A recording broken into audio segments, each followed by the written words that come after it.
Patrick Mahomes, Lamar Jackson. It's the Chiefs and the Ravens on Monday Night Football. Thea Americana. Nah, Mark seem off. What about a Prunga Elevatia? I've just never seen one associate with an honest Platyringus before. What kind of bird has teeth? Welcome to the Nissan Pregame Rush. Nissan, premier partner of the Heisman Trophy.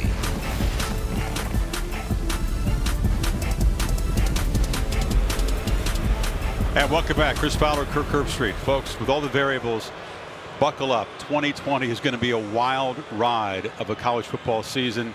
Kansas State lost to Arkansas State. They went to Norman as 4 touchdown underdogs, and then Sooners were pouring it on until this block punt changed everything. Set up a touchdown run by Deuce Vaughn, and back come the Purple Cats. Then Blake Lynch bombs a 50-yard field goal. K-State would take the lead. Spencer Rattler had a monster game, but could he lead the Sooners back, Kirk?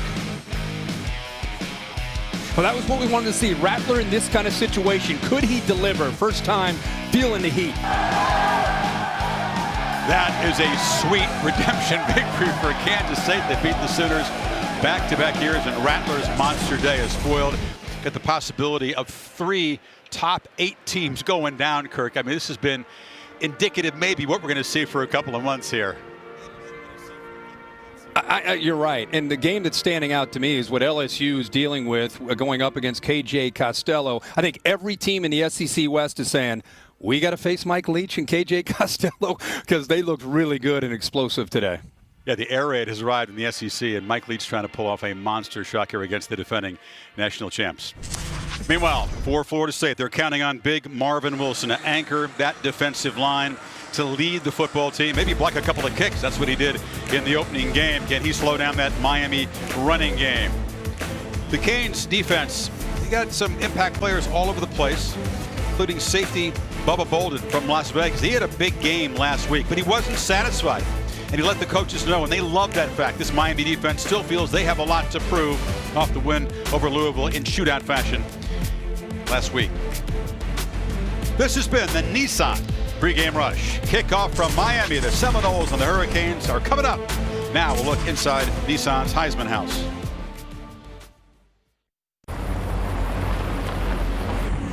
What the heck happened here? Lamar, what are you doing here? It's football season. Heisman time. It's on? It's Heisman time? It's Heisman time? It's Heisman time! Woo!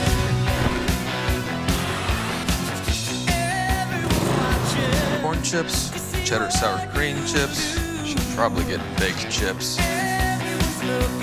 I'll get you a new toothbrush. Jalapeno chips. Come on, man. I don't got all day. Ketchup chips. Dude, I don't care. I think it looks good.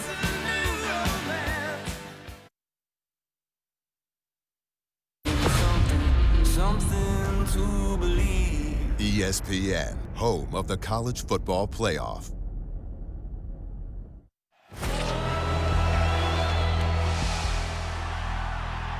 It has simmered for 69 years, reaching a boiling point, bubbling over with intensity and memories. Taylor, touchdown! Unlikely heroes. It's blocked! It's no good! Hall of Famers. Irvin's gone. And all-time moments. Unbridled joy. Devastating disappointment. Bobby Bowden wonders why Lord me. They share a state and a goal to beat each other in this classic rivalry. Miami, Florida State, the intensity of that game, no one needs more motivation. Across the history of college football has been some of the greatest contests that this game has seen. Renewed tonight in prime time. Florida State and Miami on Saturday Night Football. Now those moments and the memories. You're watching a presentation of the ACC on ESPN.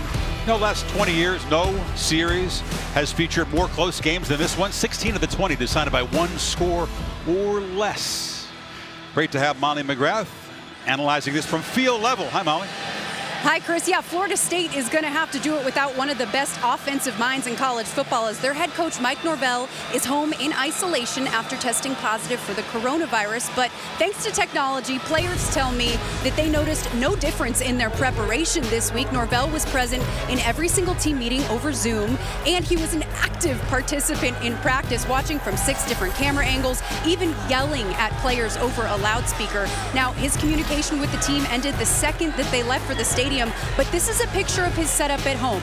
There's nothing special here, no multi-TV communication center. It's literally just him on the couch with his notebook, watching the football game. And it's worth noting, Chris, that despite the fact that he is almost 500 miles away on the couch, this game is going to go on his coaching record. Yeah, we know that he considers this a sickening experience. We wish Mike Norvell well. And Chris Thompson's the guy that he goes back a long way with. He trusts him. He's the deputy head coach. He make the head coach decisions on the sidelines. He was a head coach at Abilene Christian for about 7 years. And Kirk, Kenny Dillingham, his right-hand man, will call the plays tonight without any assistance, obviously, from Norvell. And I really think that's the biggest story, is to see how he'll do in this situation. You know, one thing that Mike Norvell shared with us is the players are so used to Coach Dillingham calling plays and scrimmages and practices. They're very confident that the offense won't miss a beat. But, man, there's a reason Mike Norvell's the head coach and one of the best play callers in the country. So we'll kind of keep a close eye on that and see how ultimately ends up impacting this offense. Manny Diaz, a Florida State student. He was a grad assistant, has a championship ring from the Noles '99 championship team under Bobby Bowden. Trying to make it 2-0 against Florida State.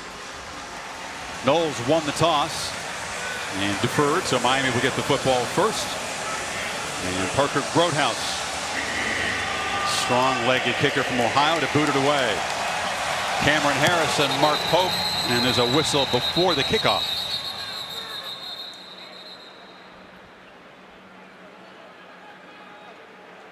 Marcus Woods in charge of this ACC crew. So the fellas got a little sprint. The warm-up was kind of messed up because of the lightning. They had to go back in the locker room, come out. So it was just a little chance to get the legs stretched out, Kirk, before we kick it off again. Exactly. If you needed just a little bit more stretch just to make sure you're ready to go, that'll help you out. We're going to get a look at this dynamic Miami offense and De'Aaron King very soon. He was featured as a runner more in the opening win over UAB. People were concerned about the passing game. He wanted to get much better in game 2, and he did in Louisville. Lit it up, spreading the ball around to a variety of targets, and the Canes ran the ball well that game too.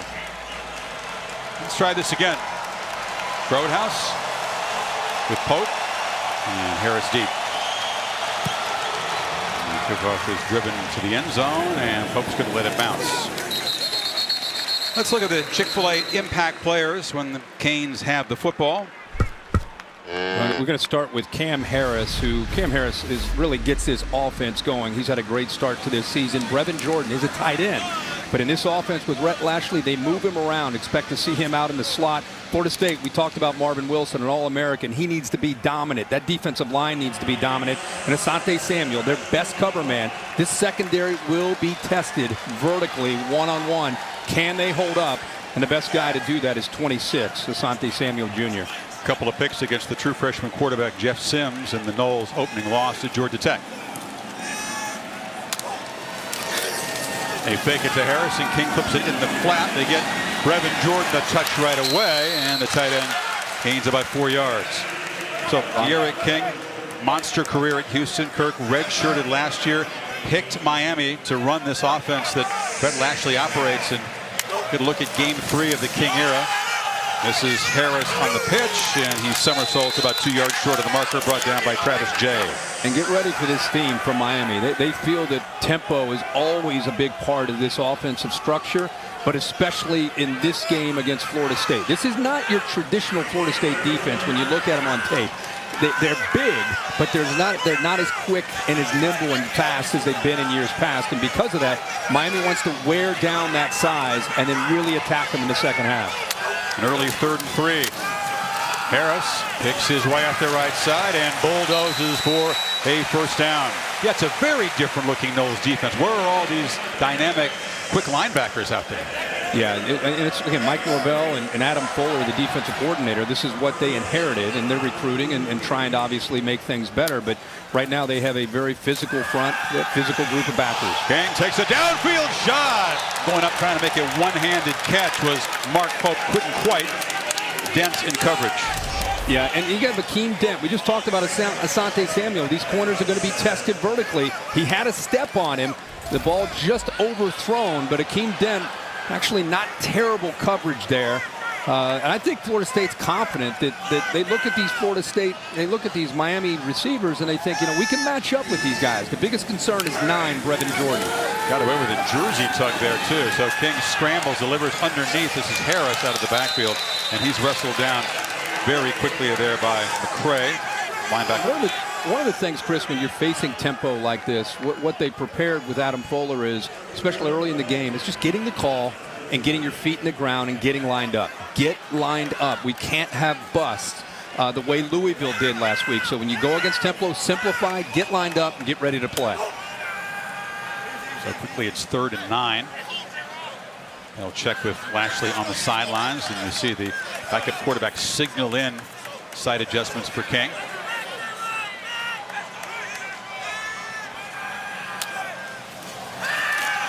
And he blitz, and they pick it up, and it's a completion for a 1st down. So that's the experience of the quarterback. Pope on the catch, but he saw the heat coming, Kurt. Yeah, and by going tempo and then going kind of a delayed tempo, they were able to see that blitz and give him an adjustment in protection, just enough time to be able to have him to be able to get that ball out. Now firing downfield again, and he overshot Jordan, who was running free. Wow. Just, you know, it's not like the Eric King to miss this. Look at that. They go 3 receivers into the boundary. Creates, again, some confusion like we saw last week. That's a very unusual, unorthodox formation by Rhett Lashley to be on the right hash and go 3 receivers into that short side. Miscommunication in coverage early here for Florida State, and they caught a break by King not hitting Jordan for that touchdown.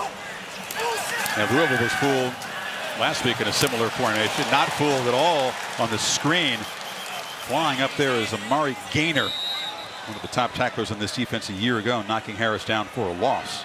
I think Amari Gaynor is the best player on the defense. He's a sophomore, but he's playing faster than anybody that at least I've seen in the Georgia Tech game.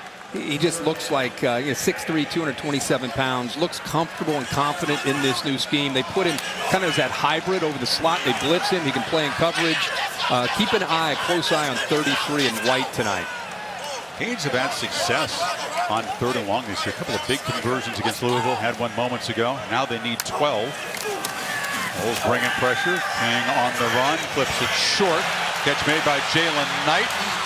And the guy who was committed to Florida State but flipped to Miami, the top career rusher in Broward County, is ushered out by Renardo Green. And it's 4th down.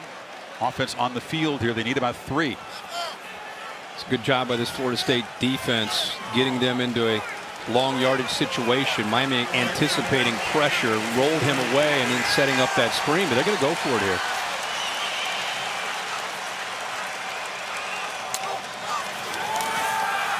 King from the pocket delivers a strike. Easy pitch and catch, Mike Harley, and it's a 1st down. Harley had a couple of drops last week, sure-handed on that one.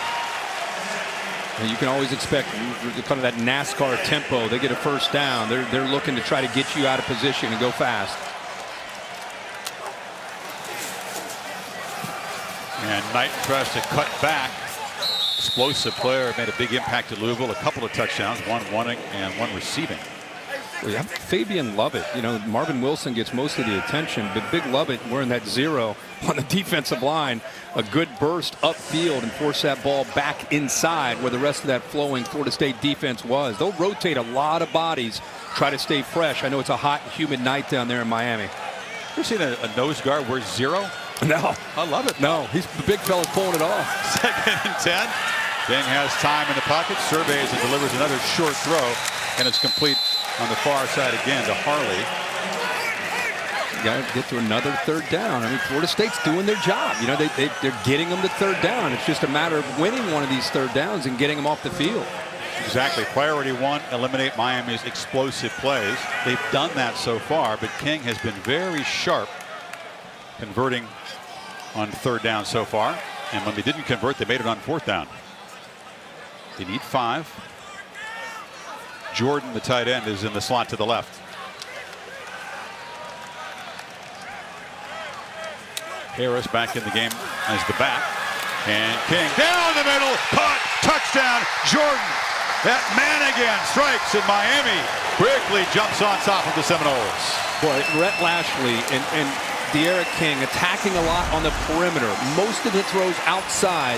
So watch his head. He looks outside, opens up the middle, and makes a perfect throw. This time, he's in sync with Brevin Jordan. They love to put him in that slot. Linebackers come up. There's not a safety there in coverage, and Jordan will make you pay. They almost hit him earlier. This time, King and Jordan in sync for the touchdown. 7 catches for 120 yards and a 47-yard touchdown against Louisville last week. How in the world do you lose track of him twice on that drive? Brevin Jordan's going to have a big night unless the Seminoles pay attention. Miami, 13 plays, 75 yards in more than 5 minutes, and the Seminoles will have to answer on the road, down 7-0.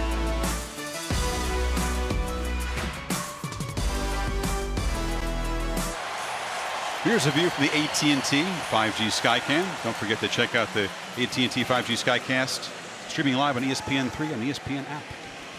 Impressive drive for D'Eriq King and the Miami offense. That makes it 6 consecutive drives going back to the Louisville game when they've scored. If you exclude the kneel down at the end of the game, this is an offense on a roll right now. Jose Borregales, and you have to roll the R to do it right, and he deserves to have his name said right up. Heroics in his first game as a Hurricane. The grad transfer from FIU booted 4 field goals, including a school record 57-yarder, and a whole bunch of kickoffs were touchbacks. All right, the Chick-fil-A impact players when the Seminoles have the football, Kirk. Well, we think the offensive line could come into play in this. First of all, we're going to look at Tamarian Terry. He's going to battle through some injuries tonight. Hopefully he'll be able to go 5. He's their go-to guy. On the right side, Love Taylor's going to have his hands full. They're going to have to chip and help him because Jalen Phillips, 15, one of the best pass rushers in my opinion in the country, most complete defensive ends, and Bubba Bolden, Chris, who you talked about, he's capable of playing better, but I thought he played well last week, and kind of the enforcer back there and the communicator does a good job making sure everybody's lined up. 21 in green. Tailback is Jashawn Corbin, the transfer from Jimbo Fisher's Texas A&M program. And it's a jet sweep motion. And coming across is Jordan Travis, the quarterback who's going to be used all over the field. They need a spark in this offense, and they think that Travis can provide it in different ways. See, looks like Florida State will also be going with some tempo. They need to give these defensive ends and this defense some different looks to try to slow them down. Blackman zips it far side. Catch made by Pokey Wilson. He's stopped a couple yards short of the marker by Bubba Bolden. 3rd and 2 coming up. You can see that effort there by Cameron McDonald, 87, the tight end out in front there, really going through and trying to open up that hole, and wasn't quite able to break him loose, but love the energy here early in this game from that young tight end.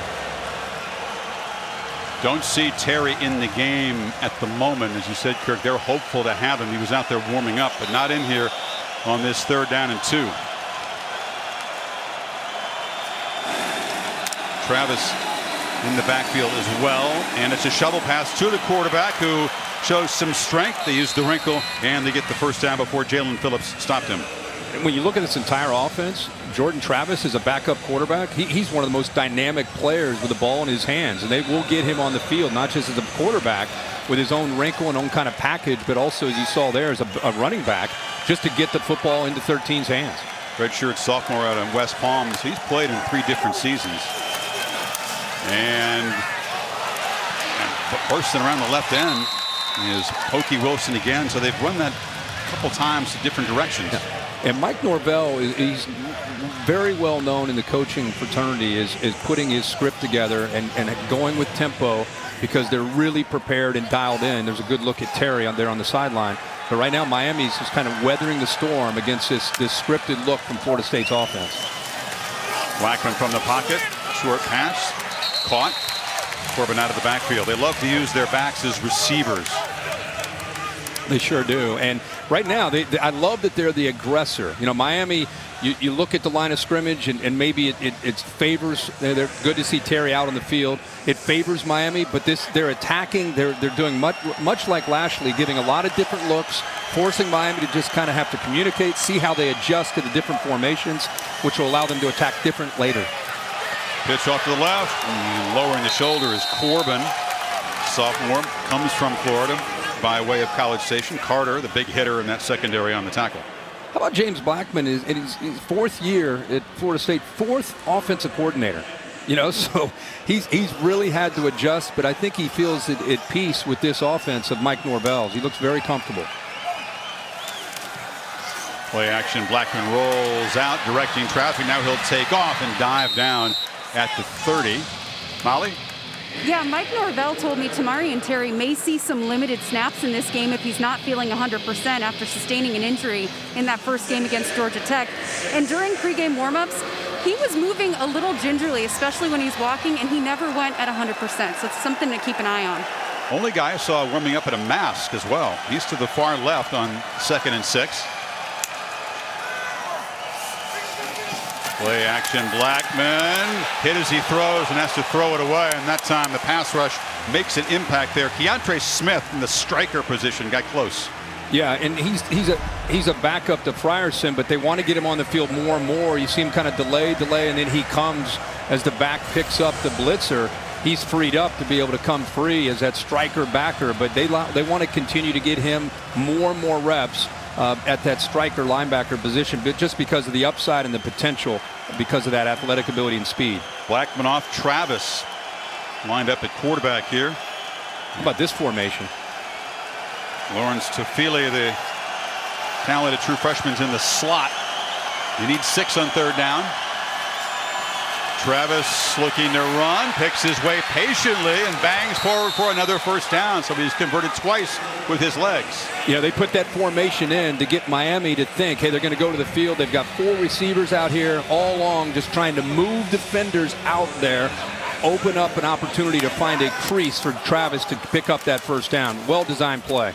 Now he slings it in the far side, and the catch is made by Tofili, a very dynamic young guy from St. Petersburg. Only got a couple touches the first game, much bigger role tonight. Man, if you're a Florida State fan, you've got to love to see this offense. They didn't look anything like this the entire game against Georgia Tech, but they are attacking in a variety of ways right now in this opening drive. You see Roche, Miami's defensive end, was sprinting hard to get off the field as the Canes are coping with this fast-paced tempo. Boy, the creativity. And they'll spend a timeout. So we'll take a break. The Noles down 7, but threatening here. First down and goal.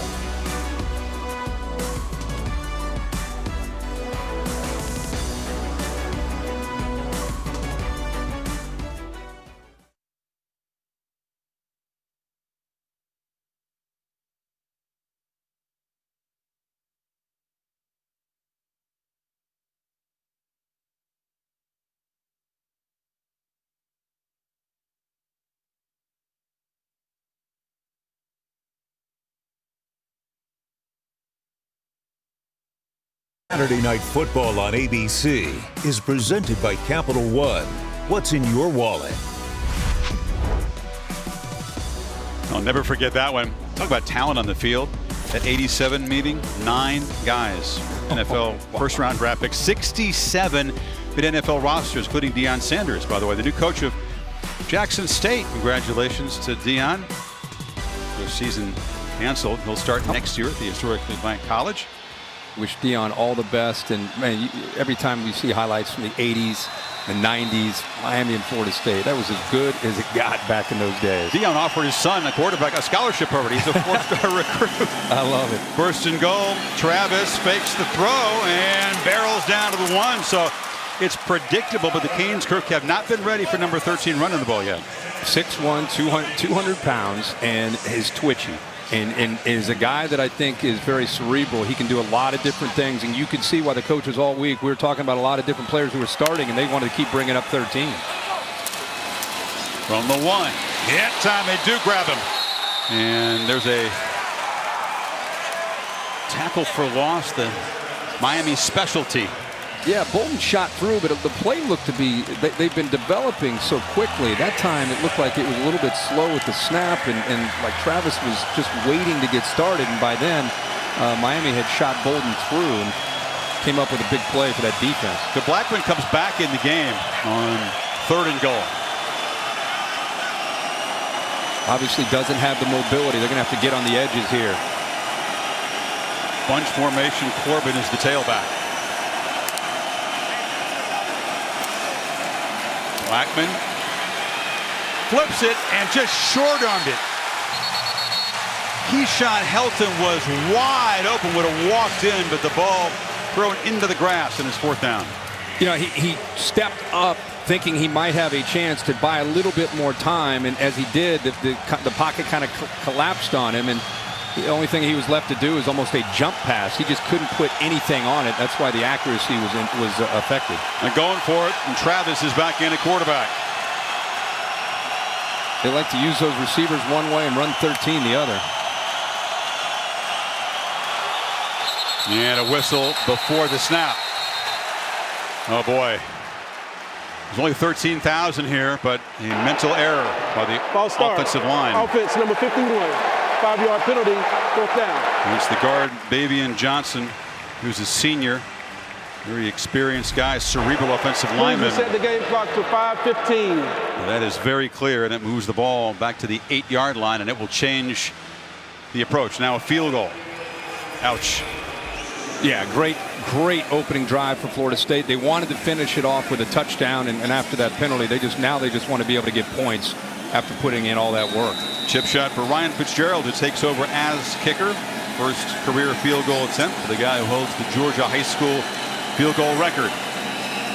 26 yards, no problem, but not exactly what the Noles were looking for. They do take it 68 yards in 14 plays, a methodical drive. This was their chance. Blackman couldn't quite deliver the ball there to Helton. They settled for 3, and the Canes go back to work up 7-3.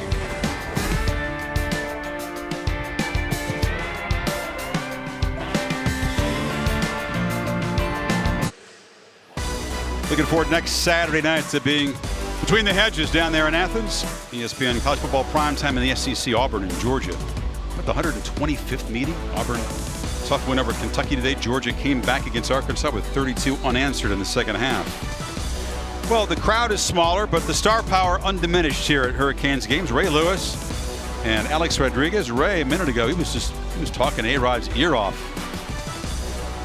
Two legends.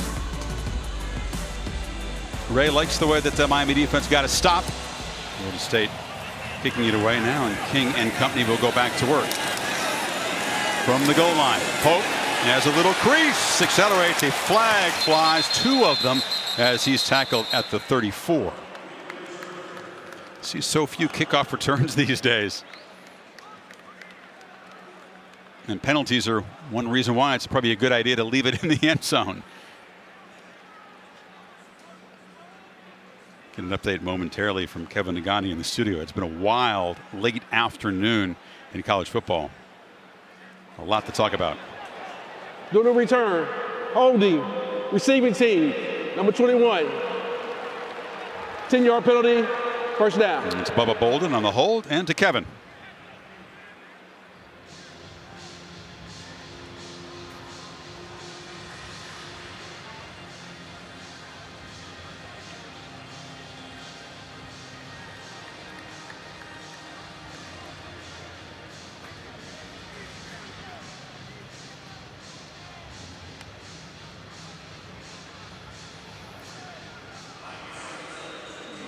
Even wilder than that Crabtree Red Raider victory we saw over the Longhorns. Oh my gosh.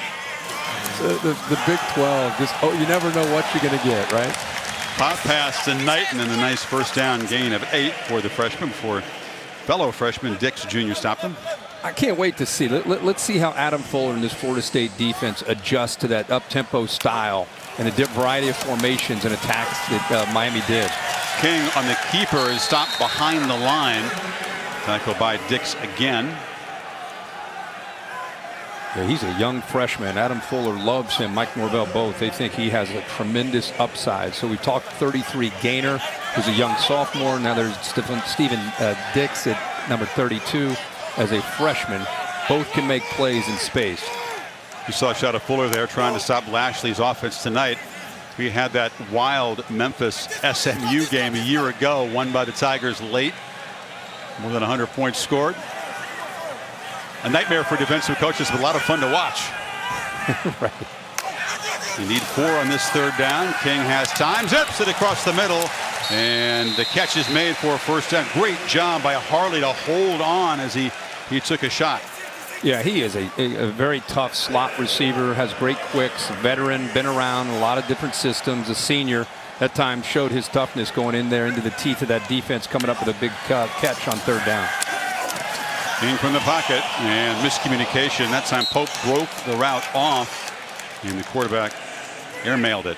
You'd like to see a guy like Harley Kirky. Had a couple of drops. They said he had a phenomenal week at practice. You need to see a veteran respond like that, because the receivers would like to join the fun here. We've seen the backs and the tight ends contribute, not so much for the Miami wide receivers in the first 2 games. Yeah, and I think Florida State wants to see if the Miami receivers can beat them. They want to try to avoid, even though it hurt them in the first drive, Brevin Jordan in the backs beating them, see if they can make those receivers make plays.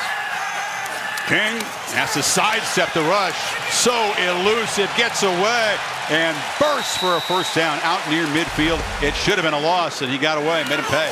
Yeah, I think sometimes people forget about how creative and how dangerous he is with his feet. I mean, he's really, to me, known as a great passer. But as we saw in the opening game against UAB, if you give him a seam, he's going to take it and pick up big yards. Harris tries to bounce it, and the big fella, who's a strong runner but has also flashed some speed in the secondary, a nice game.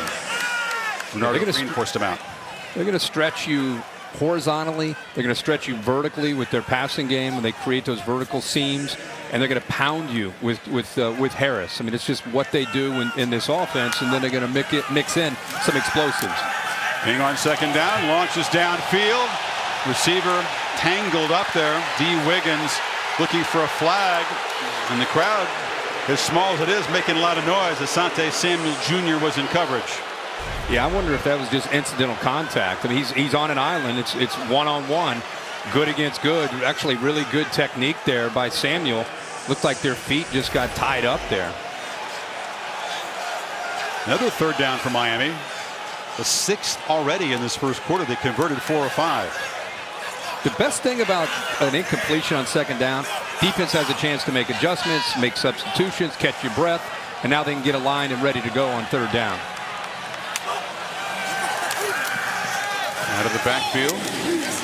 Slipped on the far side there. They are hard to stop on third down. The pre-snap adjustments, the eyesight of King, and his accuracy. That's Michael Redding, the freshman, on the catch. Yeah, and when you bring pressure, you have to respect the potential of these receivers going downfield, but you need some awareness of the sticks and where the down and distance is, kind of that situational awareness on third down. King, jump ball just over the hands, trying to get the ball to Redding again. Redding, a good-looking freshman. Yeah, it's nice to see Redding, the true freshman, get a chance. He actually got a step on Dent and was able to get behind him. Second time we've seen Dent with a receiver into the boundary there with a receiver to be able to get behind him, and King not being able to find him for a big play. Good to give guys like Redding a chance to make plays. They get Jeremiah Payton back. He missed last week's game in Louisville.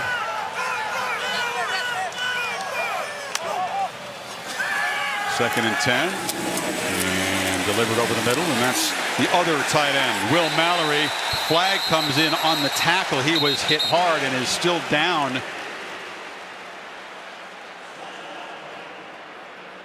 Yeah, he took a big shot there.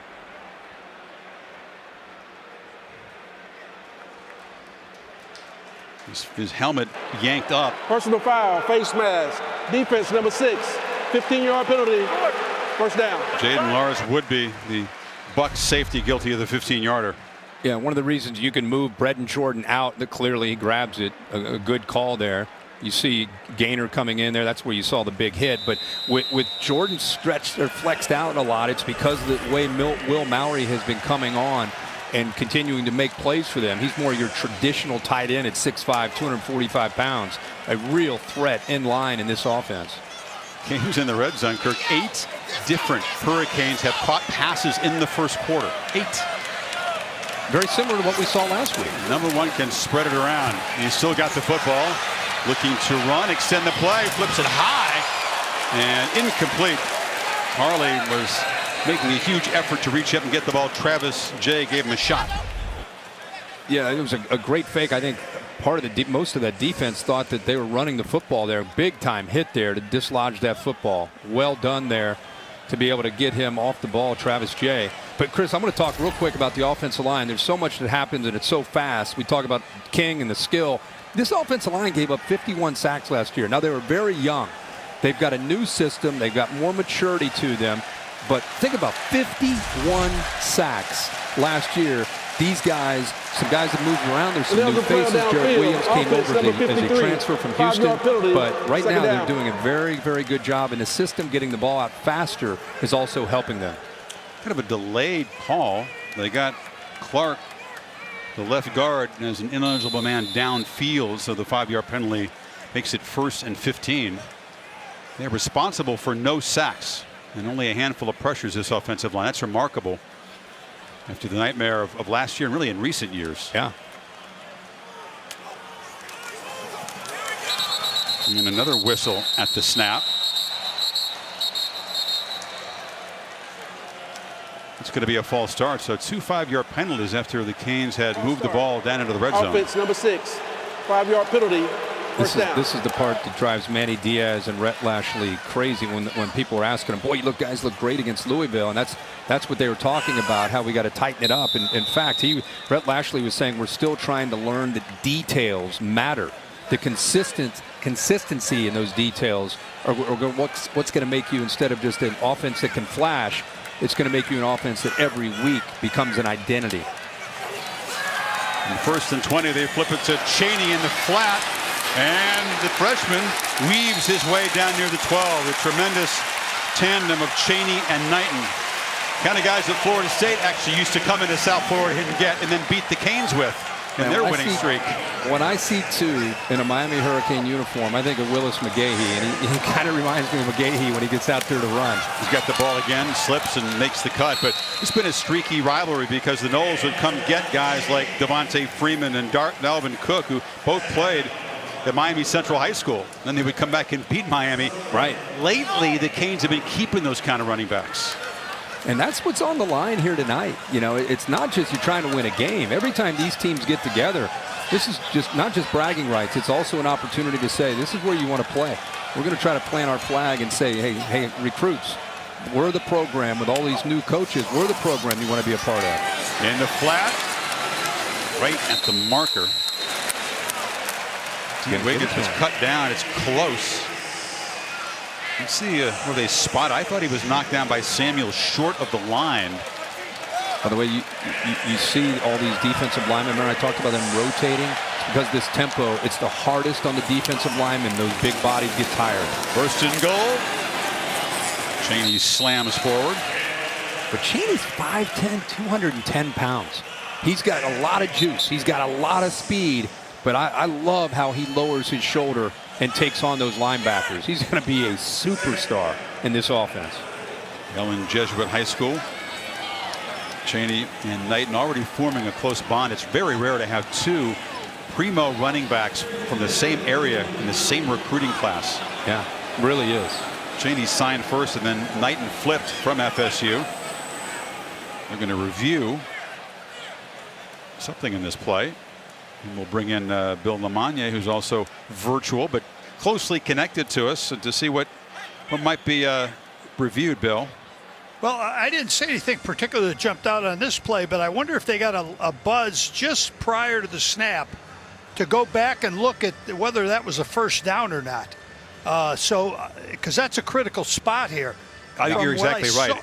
I think you're right. They waited a bit, but then saw something that indicated maybe they should look at this. Here it is, Bill. Yeah, Wiggins. From the original view, I had him short, which is elbows down, the ball's short of the yellow line there. Looks like about a half yard. Reversing. Yeah, live I thought he was clearly short, and instead of 1st and goal, it would be 4th down if they spot the ball back. I was surprised how quickly you're right, they spotted the ball, and it was, well within the yardage he needed for the 1st down. Well, if I can, to Miami's credit, if you think you got a break on something like that, you're going to run to the line quick because they want that 1st down. It's a serious challenge, these tempo offenses, for officials and replay booths as well. Another look. Watch where his elbow goes down, right there. And it appears to be about the 7.5 yard line. So I would say about a half yard short. Oh, there's your look right there. Line to make, Cam. Elbow down right now. Yeah, it's a half yard short. So do you keep the offense on the field, Kirk, and go for it? Sorry, Bill, go ahead. I was going to say, one of the things I don't see happen as much these days is if we felt the play was hot on the field, and this one was hot, is it a 1st down or not? It's close, critical time. We'd be very deliberate trying to give replay a chance to take that look, and we're not going to let that team just run to the line and snap the ball. So I'd like to see the officials slow it down a little bit when they recognize the play is hot. Good point. If they do space the ball back, Kirk, in a 4th down play, got to go. Easy right? decision here? Yeah, I think so. I mean, just because of the way this game has gone, the way this offense has been, and just their 2 drives, they've been the aggressor. It'd be shocking to be the aggressor and having things going pretty positively for you, and then be short on a half yard and say, okay, let's bring the field goal unit out. I just think the flow of this game and the vibe of this game, and the kind of the identity that they're trying to create here is kind of an aggressive culture, and I think they'll go for it. Actually known for hyperspeed offenses, and the Canes about to run their 27th play in the 1st quarter. Prior to the previous play, we were contacted by replay. The runner was short of the line of the game. It will be 4th down at the 7.5 yard line. Please set the game clock to 52 seconds. 52 seconds. Marcus, we could have told you that about 5 minutes ago. Right? In fact, not only do you go for it, but you keep that tempo mentality, get up to the line of scrimmage and go fast. Even if they have a quick huddle here, I think you try to continue to give them a different look. You got Mowry in the backfield right now. Look at that formation. Cameron Harris set to take the direct snap. He's got it, and he's got the 1st down, bulldozing down inside the 5. Yeah, there wasn't any hesitation there. They knew right away if we're short, we're going to go to this look, and a look that they don't show very often, their short yardage look with Will Mowry, 245 pounds, moves from tight end to more of a fullback to lead the way there. Mallory still in the backfield in this 1st and goal play.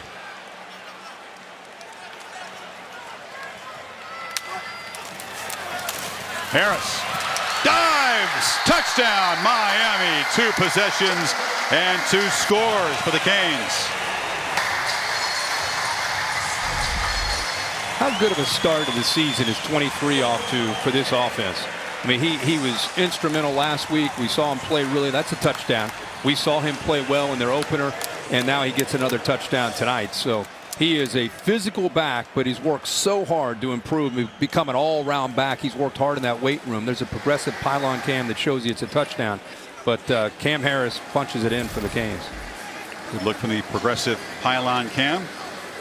15-play, 79-yard drive. Not only does Miami build the lead, Kirk, they are tenderizing this Seminole defense, who've been on the field 28 plays in the 1st quarter already. Exactly what they don't want to do, and it's exactly what Miami wants to do. Not just put up points, but I talked about in the open, the tempo, a big part of how they're going to attack this defense and wear them down. And they wear them down in this offense to really, it's like body blows, and then they get you into the 3rd and the 4th quarter, and that's where the big plays come, because you're mentally fatigued, you're physically worn down, and that's where this offense can really hurt you. Harris has made it a tradition to turn down the touchdown rings, the fancy rings with all those jewels that say the crib. He turned them down, said give them the offensive line last week. They didn't want him either. Nobody on that offense wants to take credit for what has been a tremendous role. I mean, you can laugh about that, but I think it's representative of the mindset of this team. It's more of a, at least in these guys' case, it's more of it's like a business trip. Like we're just getting started. We're in the first quarter, but I think that's a different mentality than's been around the Miami teams in the past, and I think it just shows you their dedication to the job of what they have to do tonight. Borregales to kick it away. 148 yards of offense for Miami in the two methodical marches, and this line drive way out of the end zone. Well, the touchdown chain has been famous here for the last 4 years. The offense getting to join things with the touchdown rings. A.J. Machado is the jeweler down here in Miami, and he's created these rings. I could go to Tuscaloosa, I could go to Gainesville, I could go to Tallahassee and make those schools great, but why not make the crib great?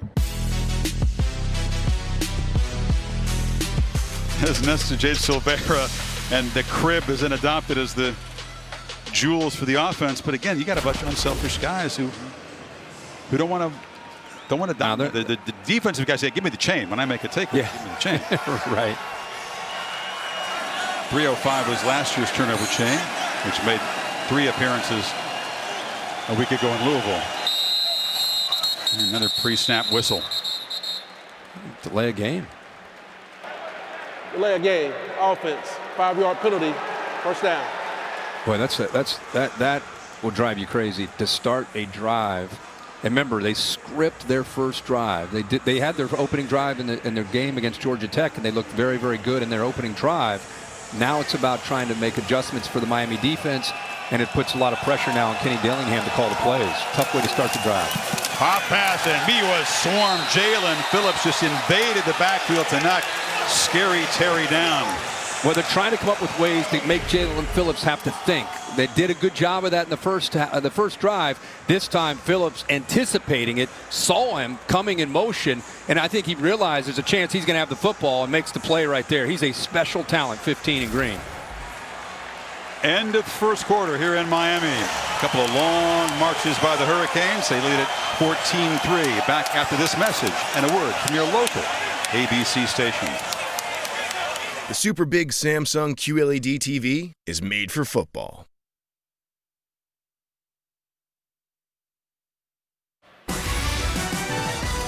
Good first quarter for the hometown Canes. Welcome back to Saturday Night Football on ABC, presented by Capital One.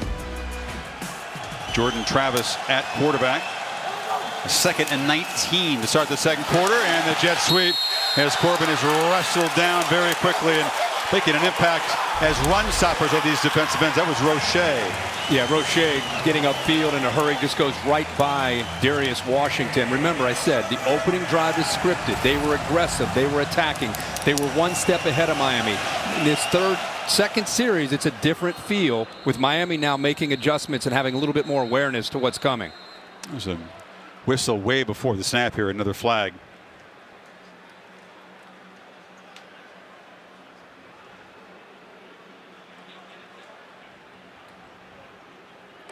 False start. Offense, 0. 5-yard penalty. Third down. It was Corbin who carried the football, getting a quick jump. This is exactly what the Noles did not need as a team, is the offense to go backwards here, and a potential quick 3-and-out quick put that defense back on the field. And now you're just looking at a screen or a draw. You just don't want to make a critical mistake. If I were up there with you, Chris, I'd be circling 15 in green on the far left there of the defense. The telly's a long way from me. I think you made your point. You ID'd him, and he crashes down. They get a quick burst up the middle, and Corbin does a nice job weaving through heavy traffic. Had too far to go on 3rd and 29. Yeah. Like I said, 3rd and 29, you just screen or a draw, something simple, deep in your own territory. Pick up some yards and try to flip the field the best you can. Alex Mastromano is one of the 2 Aussies punting in this game. Mastromano and fired Headley up for Miami. Yeah, they both trained together. That's the first thing you look at every week. Do they have an Aussie punter? They're both from the Melbourne area. They trained at Pro Kick Australia. I got the lowdown. We get into the punting duel. It's all you. Yeah. It's all you. You and Pat McAfee. You got all the punting. Mark Pope standing at his 27. And the Aussie doesn't roll out. He kicks what they call a spiral. And there was some contact made as Pope went up to make the fair catch. No flag, but Miami set up at the 43-yard line. Sitting on a 14-3 lead. It's a carryover, Kirk. This Miami offense is just on a roll right now. Yeah, a couple drives, and it's just been the fact that they're using so many different formations, so many different personnel groups. It's confusing Miami, and then it's the tempo, right? Now your eyes in the wrong spot. That's all it takes, and Derek King makes you pay for it. So couple drives, couple touchdowns. Right now the Florida State defense reeling. And that's incomplete. A flag as Harley was grabbed on the slant. He's one of 9 different receivers to catch passes already tonight. Pass-heavy scheme. Pass interference. Defense number 14. Yeah. The ball be placed at the spot of the foul. Automatic. First down. You got a linebacker, McCray, trying to stay with a receiver. You could see he got inside of him, and he just grabbed onto the back of that jersey, tried to pull him in. They're not afraid to attack in there, and that's where the big guys are, right? Those middle linebackers, but they're throwing those quick slants to Harley, and he's not afraid to go in there. Chain's not even set up yet, but the Canes with a first down in FSU territory. King flips it in the flat. Jordan trying to dance free, and that's a tight end. Look at the quick feet. He is a player that I think is going to explode this year. He's one of the biggest beneficiaries of this offense because of how versatile he is. You know, he's a tight end, but really he's become a receiver. They do a lot of different things with him. Pope has a blocker, scoots down the sidelines. Let's see where they mark him out. It'll be all the way to the 25-yard line, and now a flag comes in very late, and they'll tack on 15. Boy, it's McCray again. He's a backup linebacker on the inside to Emmett Rice, and a couple miscues here, but a quick play, quick execution. They get the ball to Pope, a great block in front of him, allows him to get downfield, and then you can see McCray at the end just kind of lose his cool. Late hit out of bounds, number 14 defense. Half the distance to the goal. And you're seeing a defense that is both gassed and frustrated by what's going on so far in this game. Chris, you see how quick the ball got snapped. Florida State was turning around. Defensive lineman turning around, getting the call, and they weren't even ready for the snap. And then there you can see he holds him up, and then he just decides to. That's the frustration you're talking about there. And right, just like that, by the way, they're at the 12-yard line. First 2 drives long and methodical. FSU making this one very easy for Miami. Harris has got it, and he will score untouched, and the Canes are rolling. Touchdowns in their first 3 possessions. Boy, they have looked great, and again, doing it different ways. This time you got the 5 linemen, great double team there on the left side. Clark does a good job collapsing on the big defensive lineman and gets up to the backer. Opens that up, and there's nobody left there to slow down Harris as he takes another one into the end zone. Scores from 12 yards out and moved it 57 yards in 3 plays in less than a minute with the help of those penalties on Florida State. And Miami in total control early second quarter. 21-3, 2 touchdowns for the junior tailback.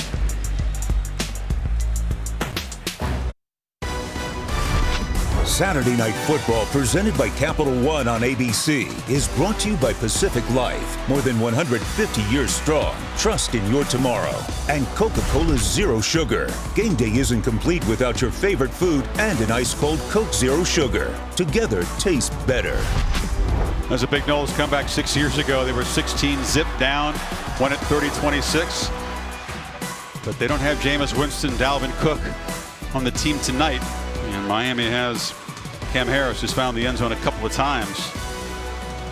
Chris, this Miami offense, it's reminding me of one of those college offenses that if you get behind them, you're not going to catch up to them. They are, because they don't let up. You know, they have that mindset of just not stopping. So 21-3 is a big hole against anybody, but especially against Rhett Lashley's style of offensive attack. Yeah, he's full throttle all the time, isn't he? Travis Jay will leave this. Molly, what do you have on the sidelines? Well, guys, Rhett Lashley was full throttle on the sidelines, just running up and down the sideline, yelling, "Do not let up on the gas." It's like Kirk heard him all the way from his home. And De'Aaron King told me he loves Rhett Lashley because of his aggressive style. It makes this offense believe that they can do anything. Well, you know, Molly, if you combine the execution with a quarterback that understands what Rhett Lashley wants to do, and you got players around him that are believing, but the culture is changing right in front of our eyes for this Miami team. We'll see if Blackman and the Noles can answer somehow.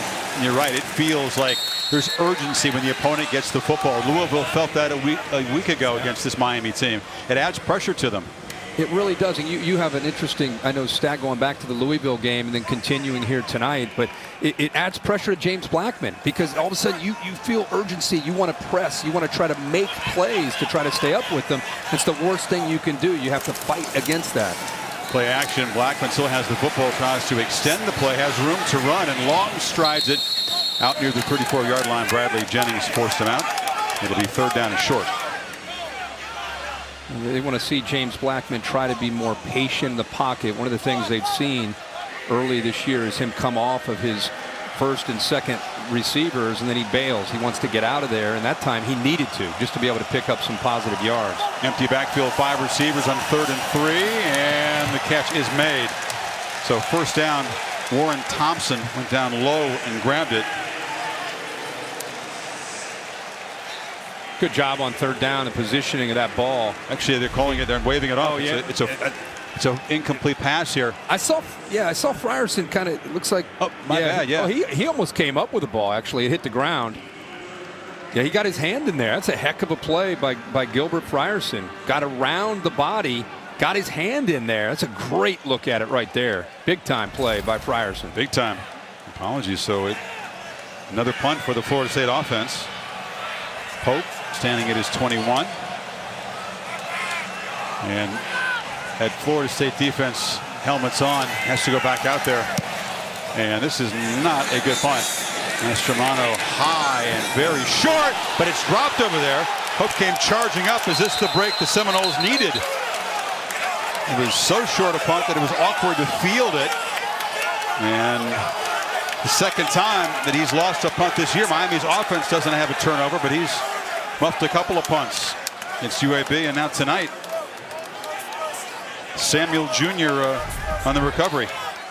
Yeah, a mental error. He's out of control there, just trying to get underneath the ball, and he finally gets to it and actually was in position. He just wasn't able to secure it. And Asante Samuel, as you said, right there to pick up the football for Florida State, and they catch the break. That's the break that they needed. Let's see what this offense can do with it.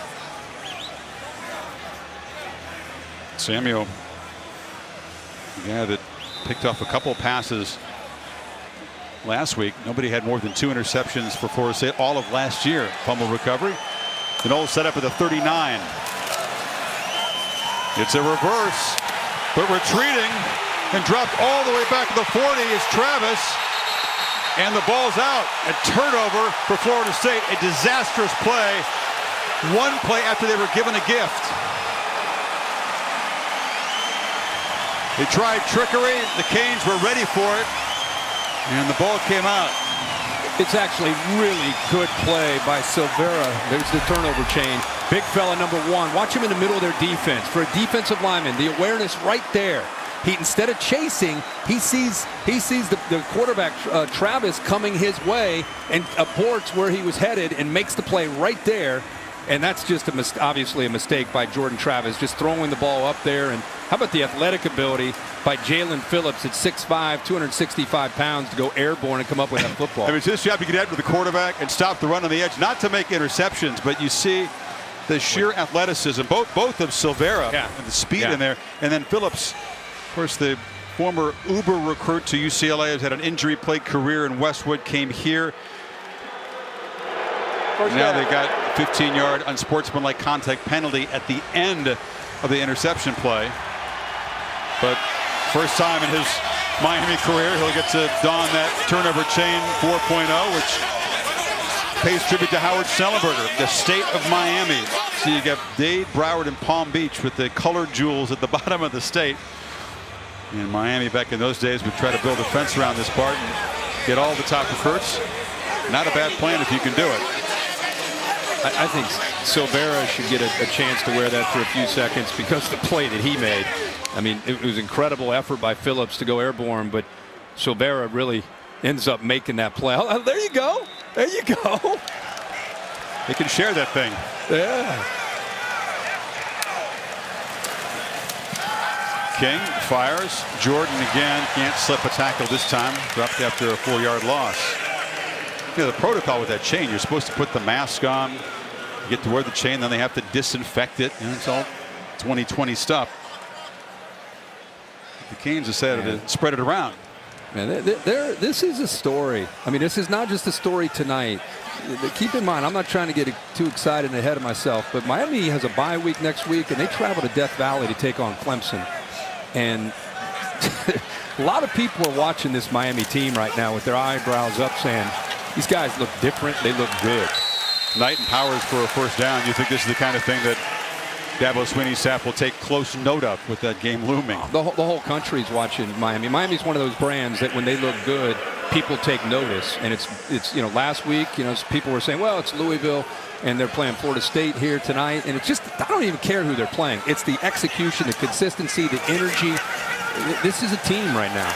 King rolls out, looks downfield, caught, touchdown, D. Wiggins, and Miami is pouring it on.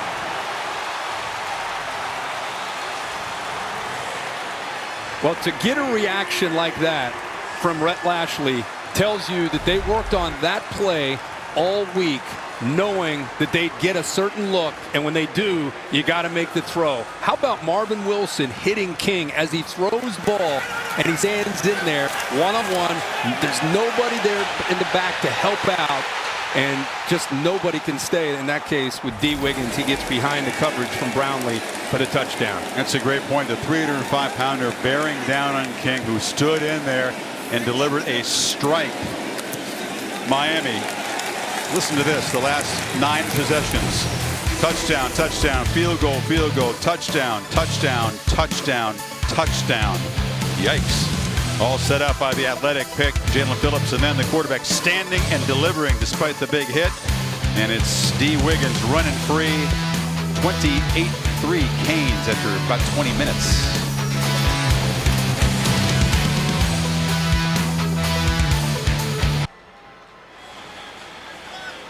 Miami with the crib rings.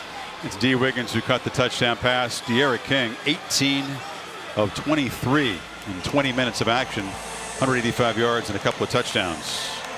Miami still perfect, 4 touchdowns on their 4 possessions. That last one especially damaging, the interception by Phillips, one play after Pope had muffed the punt, setting up the Noles in plus territory.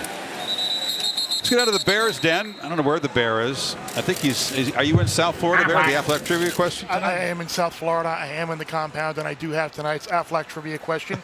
It's not looking like it's going to happen this evening, but what was the last ranked team that an unranked Florida State team went on the road and beat? And who was Florida State's starting quarterback that night? Did they get you a set of the rings, by the way? No. That is the actual ring and the chain from. I'm going to take all credit for this performance so far. That's the real thing? It's the real thing. I was too distracted, Kirk, to even pay attention to the question. I know. I didn't even hear the question. I was just checking out the bear, the mask, and the rings. I didn't even hear anything else. Something about unranked Florida State upset. Yeah. I'm just thinking about Bear being a former Hurricane himself, how giddy he must be with the potential of this team and the energy of this team. This is, like I've said last week, a very, very different feel to this Miami Hurricane team. Dante Lucas on the offensive line of the Noles had a helmet ripped off. There's a penalty on the field here. After the play, unsportsmanlike conduct, defense number 15, his first 15-yard penalty, automatic, first down. And as Jalen Phillips, the stud defensive end, who just made that interception. But those kind of mental mistakes, the undisciplined plays, definitely not going to please Diaz. I believe he kicked the helmet after it was on the ground. And he'll have a chat with Manny about that. That's great, because Manny's trying to teach them, like we keep talking about culture, up 28-3. It's not just about the rings and having fun on the sidelines. It's about not losing your focus and playing in the game like it's 3-0 or 0-0. And that, Phillips needs to buy into that. He's a leader in this team. Players are going to follow his lead and how he acts. And with up a 28-3 lead, you know, offense is keeping their foot on the accelerator. Defense needs to keep playing with the same focus they started this game with. The whole team is going to run at practice for that penalty. That's the way Manny does it. Bradley Jennings on the tackle of Corbin. He's down on himself. Yeah. Momentary loss of focus there, boys, but he's going to be back out there. He's already made an impact in this game. And the reason he makes everybody run, of course, is for accountability, right? I mean, instead of just making that one player, guys that didn't do anything are out there running, looking at 15, saying, hey, man, what's up? We're running because of you? I mean, I think it's smart. Torian Terry is in the game, split wide to the left. Still looking to make an impact play as a receiver, as Blackman is chased and has to just throw it away. So many times this quarterback's been pressured. 24 pressures by Georgia Tech in the opener. That is a ton, and they're piling up tonight, Kirk. Yeah, and that was the concern coming into this game against this defensive front. They don't even have to blitz against Florida State's offensive line, and they can get home. Keep going back to this. Mike Norvell put together his script and his opening drive package, right? And that was the drive where they almost were able to put up a touchdown. They had to settle for a field goal. It was like a 13 or 14 play drive. Since that drive and that scripted drive, now they've had to adjust to what Miami's doing defensively, and obviously they've not had much success at all. Kenny Dillingham calling the play on third down, and they didn't get the backside pressure. Zach McLeod, the blitzing linebacker, got Blackman. Yeah, just nobody picks the blitzing linebacker. You see him on the edge there. They brought 3 to that side, and the tackle that time, Washington, stayed to the inside. He did not feel that he needed to go out and pick that blitz up, and McLeod with that speed, nobody picks him up. An easy sack for 53. Huge game against Louisville. A sack, a forced fumble, recovered a fumble, 9 tackles. One of the leaders and the community leaders, just kind of a model Kane off the field, makes the big play to end another drive. Hope this time fields it cleanly, but nowhere to run. Stopped short of the 30-yard line. 8:26 before halftime as we check in with Kevin Nagandi.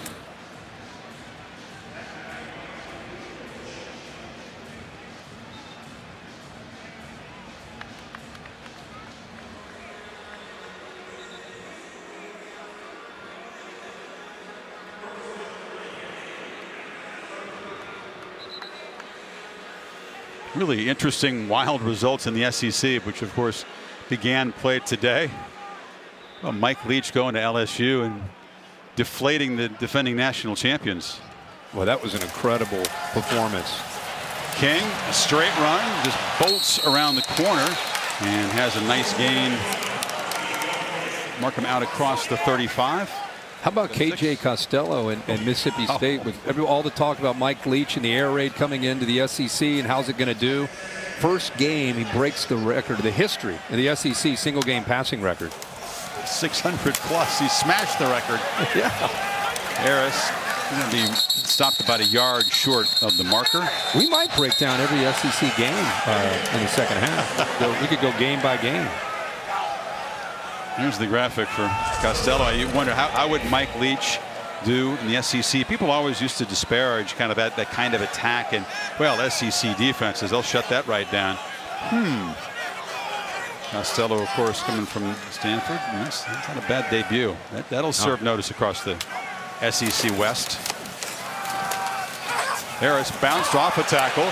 King throws a block out there, and then big fella barrels for a first down out to the 45. I tell you what, man, that run is representative of 23's attitude, Cam Harris. It's one thing to show touchdown runs. That might have been my favorite run that he's had this year. 3rd and short. Florida State's anticipating him getting the ball. They have him stopped. Leg drive, the work he put in the offseason in the weight room. Leg drive, bounces off it. De'Ara King gets out in front, and he picks up the first down. Now King scrambling up the middle, a spin move, a huge collision on the quarterback. He was hit hard by Gaynor and Emmett Rice. Good to see him hop right up. As if this offense isn't tough enough, right? The tempo, they spread you out all over the place. You got to deal with different formations and personnel groupings, and if you finally get it right and everyone's covered, then you got to worry about one taking off and scrambling for yards. Move it off inside to Knighton, and the stutter step, and Gaynor is makes the tackle, but this is a Florida State defense that better dig real deep right now. Yeah, Miami just keeps rotating bodies into that backfield. They have 3 different guys that can carry the ball. Knighton's got it again, makes a cut and dives for about a 4-yard gain. So when you start running the ball and you're throwing, you've hit some big plays. What's happening right now, the Florida State defense, not only are they tired, but the safeties and the linebackers in their eyes, it's really a challenge because your eyes are in that backfield and you have to be respectful of the fact that Harris could come at you, Knighton could come at you, Chaney could come at you. Then he's going to put it in there and pull it out, and now you got a one-on-one matchup, and you can get downfield and make a big play in the passing game. Knighton's got it again into the secondary, and the Rooster, as a flag comes in, just delivers the blow to the tackler Lars Woodley there.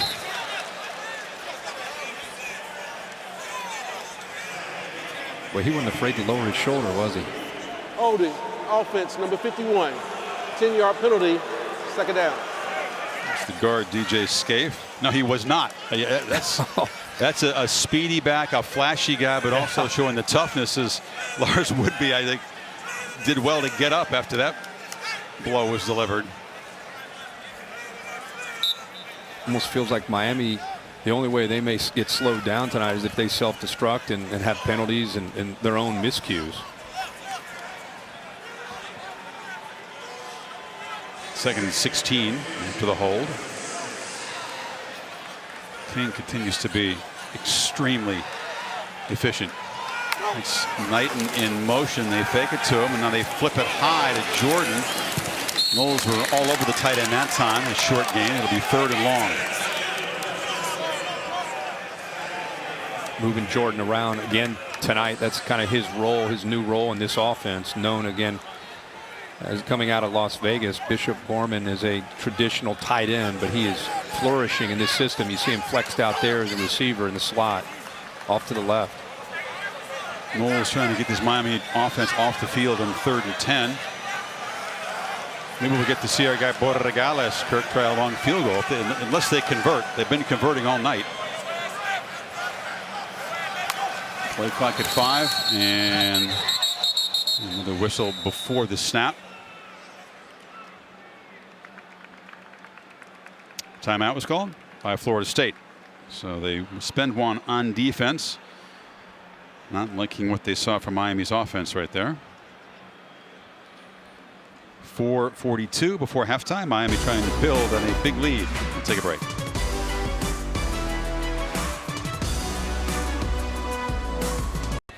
Miami legend Ed Reed, the culture coach, chief of staff, escorting Jalen Phillips to the locker room. Phillips, I taught you that second unsportsmanlike conduct penalty for kicking the helmet. Apparently there was an earlier one. He was flagged during the turnover chain celebration. We weren't aware of that, but with the second, he is now ejected from the game. So the star defensive end who made the interception earlier headed to the sidelines or in the locker room. And Miami now in this 3rd and 10. King flushed, flips it short, and Harris has got the outlet. That's his specialty, hurdling tacklers. He lost the ball, went out of bounds, tried to jump over Jay, so the Hurricanes keep the football and get a 1st down. Yeah, Florida State brought the blitz. They were hoping to get home, but nobody left to pick up the back out of the backfield. And you're right, Harris likes to do that. He's been airborne a few times, and looks like Florida State did their homework. They were ready for him to go airborne, and that time Travis Jay dislodged the ball. King on the keeper, takes a shot. I might want to limit the hits on the quarterback at this point. If you're calling the plays for Miami, if you're Lashley, maybe let him hand off and throw it, huh? I know, but again, Rhett Lashley's not even to him. It's a tie game. You know, as far as the mentality and the play calling, they're not even thinking about let's pull back with I hear you. Running. There's a long way to go, though. I know. It's Chaney in motion, but King's looking back this way, and the ball is batted down very quickly. Nice play by Janarius Robinson. They call him J-Rob.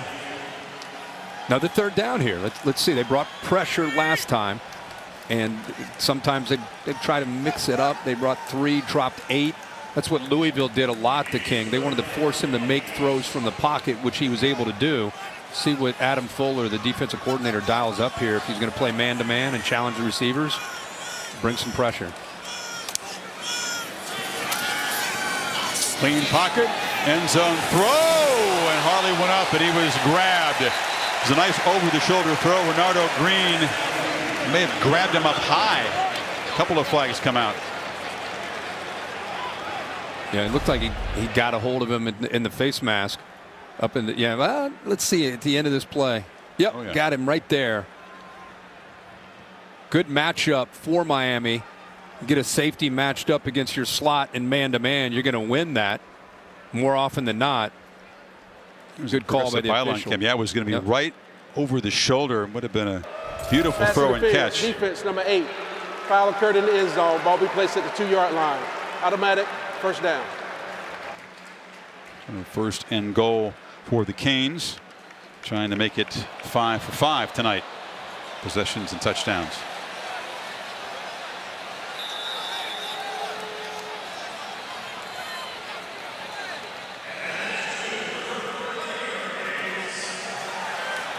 Cheney in the backfield.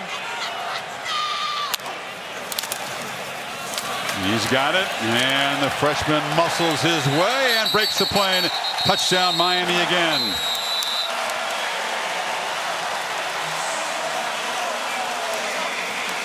Superstar Canes fans love it. Cheney joining Jalen Knighton, his fellow freshman who scored a couple touchdowns this season.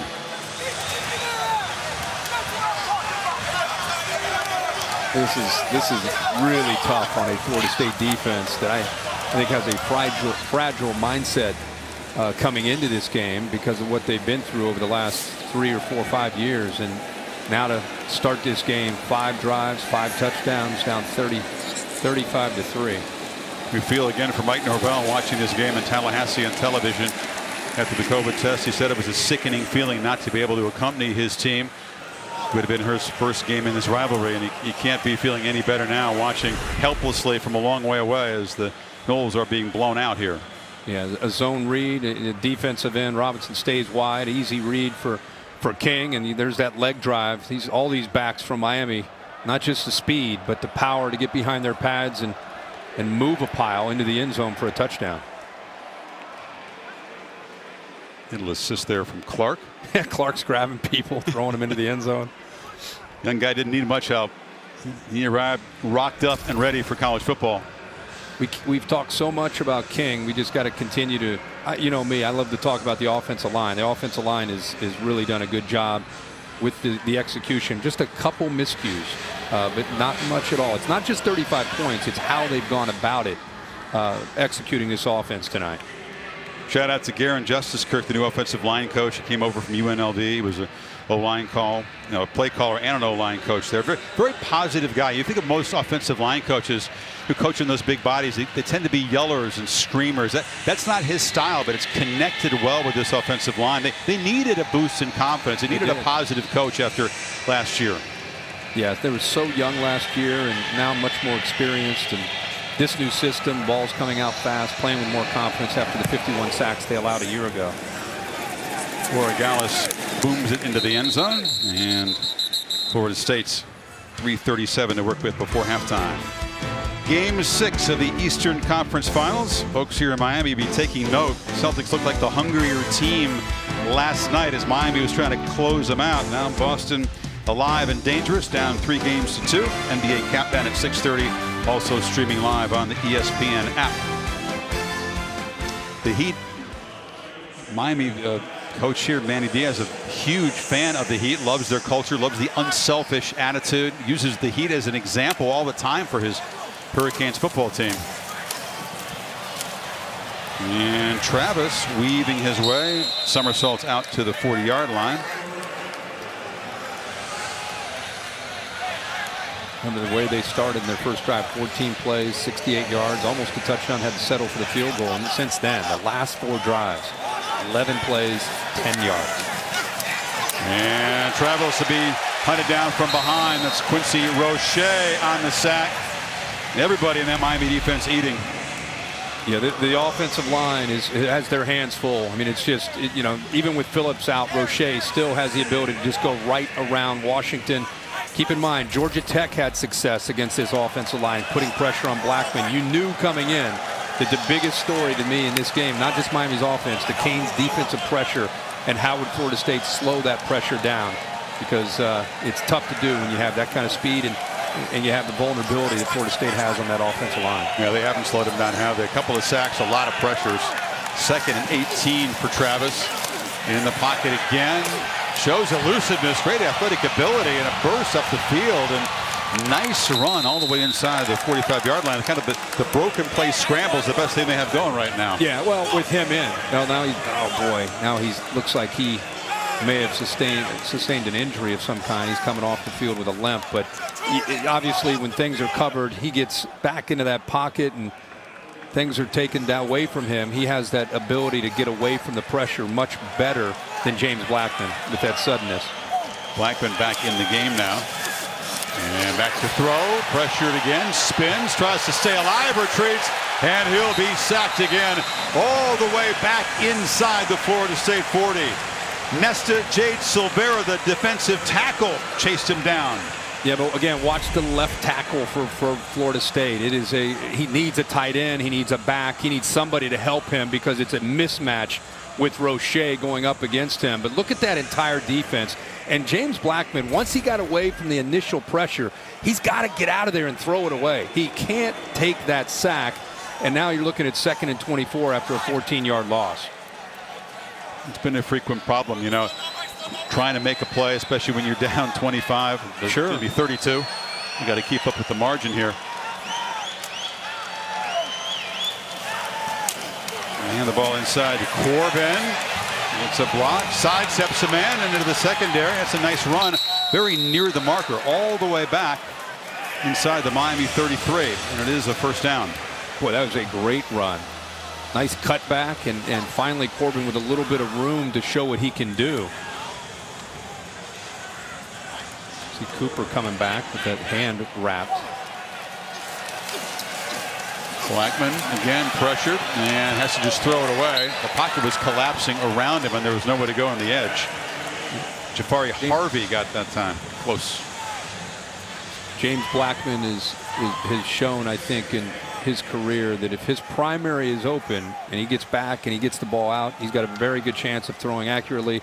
The challenge that I think he has is working through his progressions. Typically, he'll look at that primary, and if it's taken away and a color, different colored jersey flashes, he's getting out. He starts to bail, and it eliminates his chance to execute in the offense because he's just not quite patient enough. And motion Terry out of the backfield to the right of the formation. Blackman pump fakes. He has no chance to look downfield. He is swarmed again. Jared Harrison Hunt. The backup has got a ton of talent. Yeah, and this time they actually, you see the four getting in. They bring a late blitz, but again, they don't have to blitz with this defensive line against this offensive line. And they feel that Harrison Hunt is a future superstar. He's a freshman, young, incredibly athletic, played hoops. Really just a raw product that is only going to get better and better on the inside of that defensive line. Yeah, made an impact in Louisville, doing so again tonight. Back to the Bear for our Affleck trivia question answer. We were so distracted by your bling, Bear. We didn't really focus our efforts on the question. It's understandable to be distracted by that. But to answer tonight's Affleck trivia question, we asked you the last time an unranked Florida State team went on the road and beat a ranked opponent, and who was the quarterback of that Florida State team. It was 2009 when Christian Ponder led the Seminoles to a win at BYU. Barry, when you do your voice on the Affleck, it's like it's like you're reading some kind of literature or something. You're just very. It's a storybook delivery, isn't it? Yeah, storybook delivery. I think that's got to be your new photo for the rest of the year, Bear. Not just tonight because you're back down in Miami. I'm all for that. We can make that work. They got the turnover chain one as well. We can do like a two-shot of it, side by side. Well, here comes that Miami pass rush again. Look out, Mr. Blackman on 3rd and 20. And this time they give him a little time, but the throw is inaccurate and would have been way short of the marker anyway. He was looking for Pokey Wilson. 4th and 20.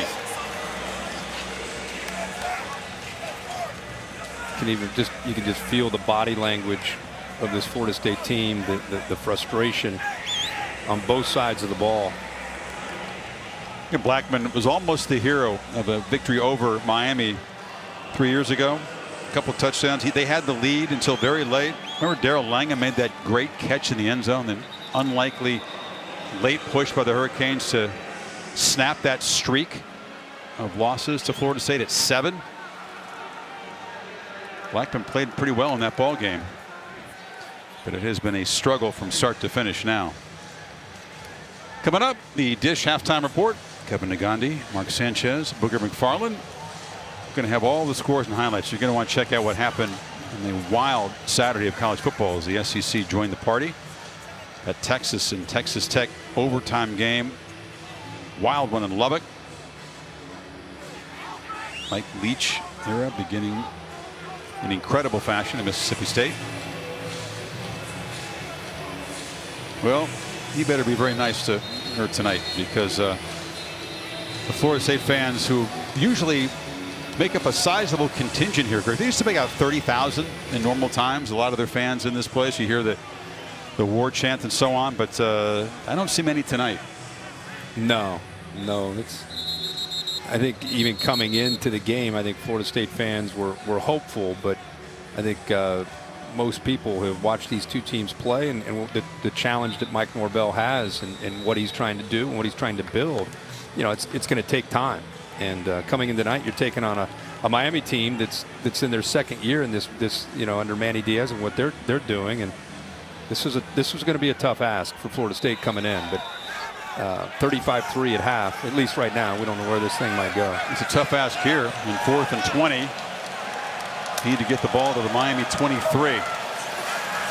And here comes the pressure. Blackman had no chance at all.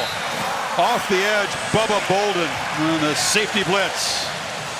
Yeah, they overload the right side of the offensive line. They've been bringing most of their pressure from the left side against Washington. This time they just bring a couple more than they can handle, and Blackman had nothing he can do except eat the ball on 4th and long. And now the Canes have the ball at midfield, and you know what Rhett Lashley's thinking. They're thinking about trying to get another score. Yeah, meanwhile for Blake Baker, Diaz, Ephraim Banda, defensive brain trust. This is what else can we dial up? Everything's working. They're pouring it on too. It's not just the offense. 44 seconds. A couple timeouts for Miami if they do feel like keeping the throttle full open here.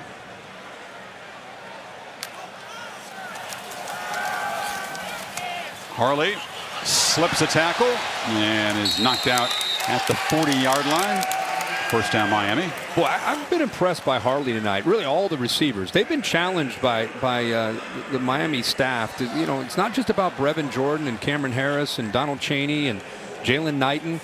You know, Will Mallory. We need these receivers to start making plays. I think they're hearing that message, and they've come out and playing with a kind of a chip on their shoulder collectively. I agree. 4 catches for Harley. D. Wiggins has the touchdown catch tonight. Pressure here. King has to throw it to the bench as Knowles brought the heat with Brooks from the stud position. Yeah, Adam Fuller, these first 2 plays, he's anticipating that Miami is going to attack down the field in the air, through the air, and he's brought pressure back-to-back plays. He's brought linebacker blitzes. And now false start movement. Yep. False start. Offense number 60. 5-yard penalty. 2nd down. You know, and I think defenses are going to start to look at Brevin Jordan and saying, okay, let's bracket 9. Let's take him away. Let's try to double team him. Who else can beat us in the passing game? You know, who else is going to beat us one-on-one? And I think Wiggins, we've seen do that tonight. Pope's made plays. Harley's made plays. Harley's got it again. Started inside and went outside and is muscled out back at the 40-yard line. A lot of frustration boiling over in that Seminole bench. I think Asante Samuel turned to the ref and said he was coming at me after the whistle there. Harley's hyped up tonight. 3rd and 10. Already in field goal range. I was going to say, guy. I was thinking that, Kirk. We're on the same page, even though we're in different places. 3rd and 10. We might get to see another Borregales missile from long range if they don't convert here. There's Travis going in. Remember, we showed him limping after that great carry. Jordan, the slot to the left. Play clock winding down. Do they see it? Yeah. Timeout call by Miami. even 5 yards back, he still might be in field goal range, Molly. He's already one of your favorite players in college football, right? Yes, I love Jose Borregales. He does a lot of self-talk before kicking, and this is the lock screen on his phone. The counting is his foot placement as he takes 3 steps back and then 2 steps into his kick. He tells himself, get comfortable, don't think about the outcome, think about the mechanics like his aiming point and his left knee placement. And once those shoulders are back, he's ready to go, and that ball is as good as in. He says repeating this to himself doesn't allow time for doubt or nerves, and it's working. Borregales has swag. I love the mechanics. My spotter, Mike Black, appreciates all that stuff, Molly. Well done. Interesting character. Remember, he kicked 3 field goals against Miami for FIU in a victory over the Canes. He went to their camp. He was impressive. Didn't offer him a scholarship. But now he's living his dream as a grad transfer and booms that into the net from 57, a school record. I loved his reaction. I said it when I watched it live. The reaction was almost more impressive than the kick. He was just kind of like, you know, what's the big deal? That's what I do.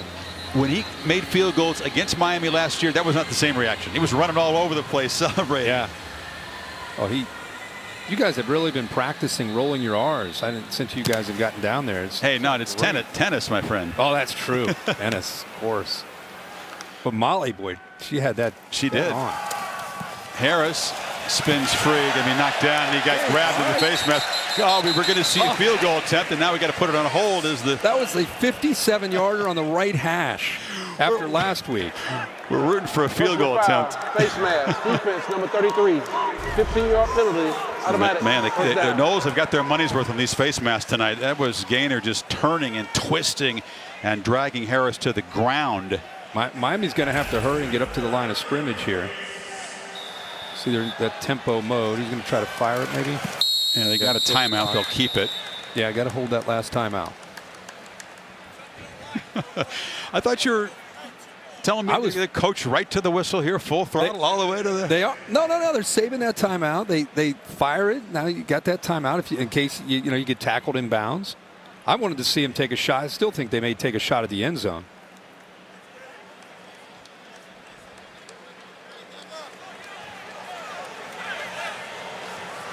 Yeah, one-on-one coverage. Pressure brought, picked up. They do take it downfield. Shot. Harley couldn't get it in bounds. Made a terrific hands catch down near the pylon, but he was out. And now it's 7 seconds to go. Still have the timeout. Yeah, you still have the timeout, and you know you can take a shot. You trust King to make a good decision here.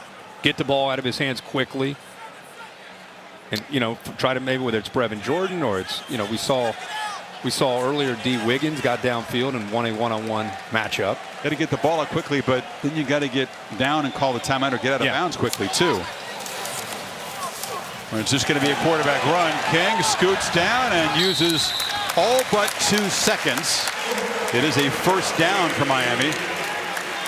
Borregales is trotting out to try a field goal here. Boy, you have to love what you see from De'Aaron King. You see why the coaching staff has full trust in him. Yeah, great composure. They took their one shot. Now they just move it down the field a little bit closer, give him a better chance of hitting another field goal. Eye black, ink. He's got the look. Doesn't want to look like a kicker, he said. He's accomplished that. But he's a very good kicker. From 31 yards to make it 6 for 6 in his Miami career.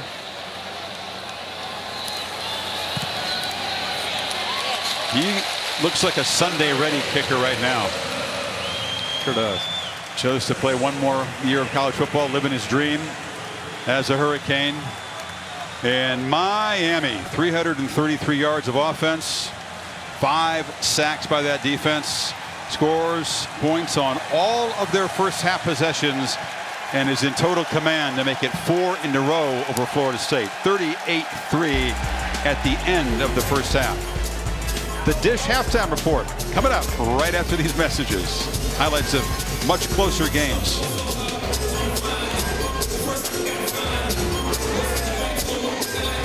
Hello, can you hear me? Okay.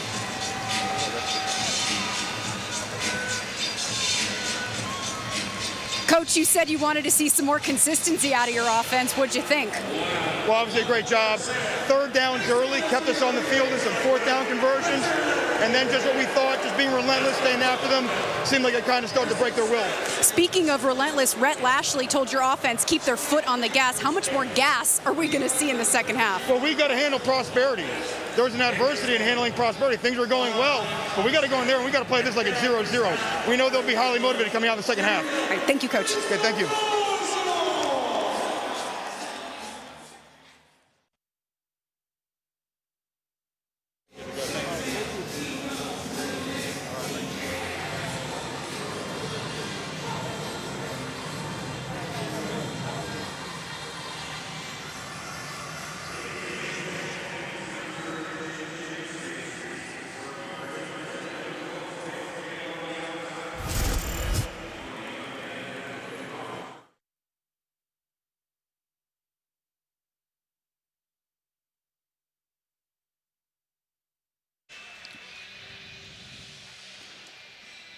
Can Darren pour tequila out there?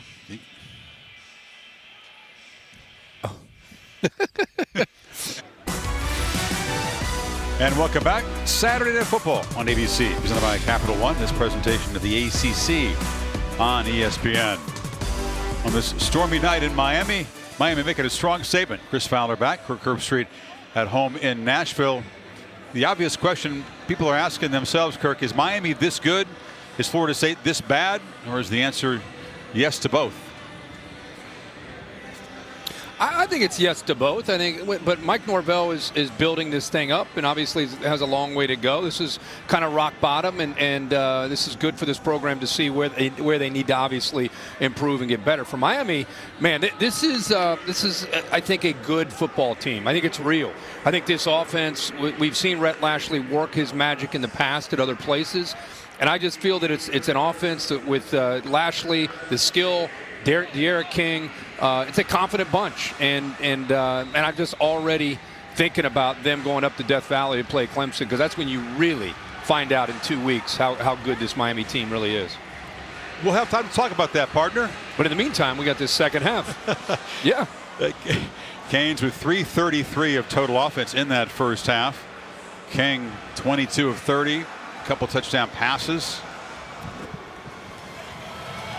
And it's been a rough evening for Florida State. They're going to bring it out here. This is Travis Jay trying to make a play and gets out across the 21. Pacific Life game summary.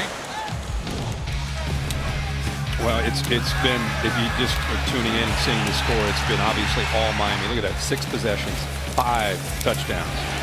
Great plan that they put together. Very diversified in how they attack. De'Ara King in command. And this has been a story, too. 9 tackles for a loss, 5 sacks, a forced fumble, and a pick in the first half. They've been able to get after James Blackman pretty much at will, whether they're bringing pressure. They didn't bring a whole lot of pressure, usually just relying on that front four to beat the Knowles on that offensive line.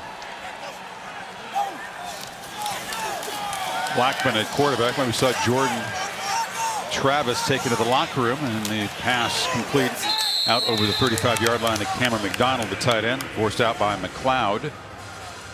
38 points by Miami, Kirk, is the most points that any team has scored in a half in this series. And this is meeting number 65. Knowles trying to get lined up.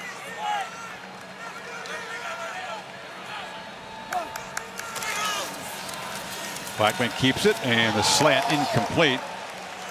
It was Bubba Bolden in the area, tried to get it to Douglas.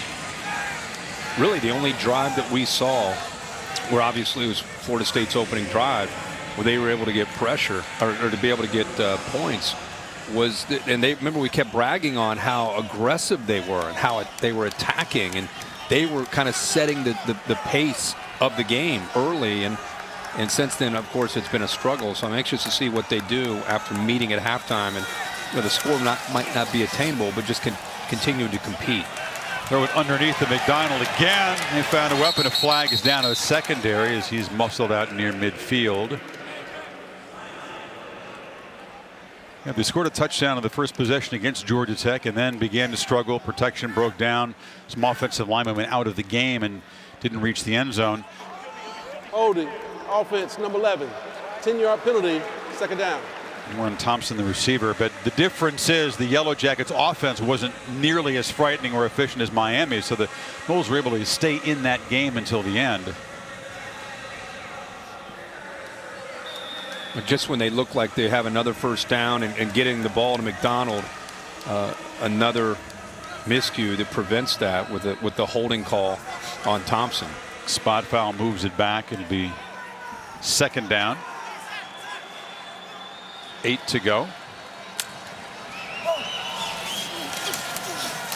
Play action. Blackman fires to McDonald again. So they feature the tight end here, and he's able to get a first down out near midfield before McLeod could trip him up.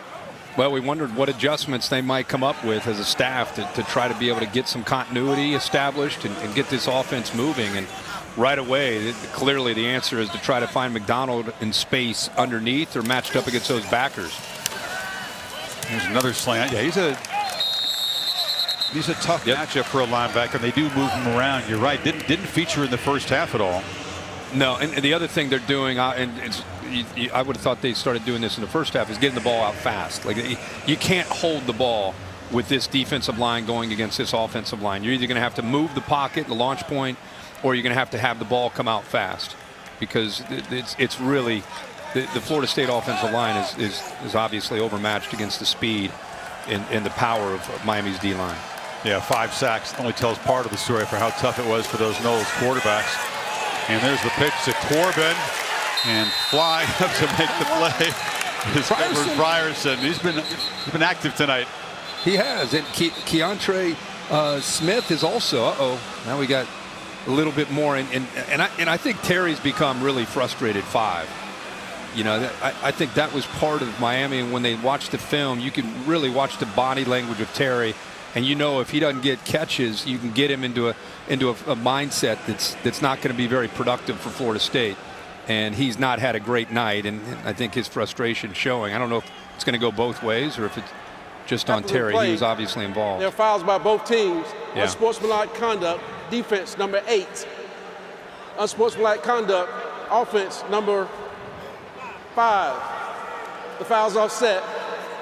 Third down. So it's Ivy and Terry. Terry was a preseason All-ACC first-team guy. There's another look at it. And you're right. He was frustrated against Georgia Tech, and even more so tonight. Yeah, and they, like I said, they came in here wanting to really frustrate him, getting their hands on him, make him work to be able to get open. He's their best receiver, and they wanted to make his night tough. And DJ Ivy and Terry, they've been going at each other all night, and finally it just kind of blew up. Extended stuff. You get a chokehold, ripping helmets off. 3rd and 10 after the offsetting penalties.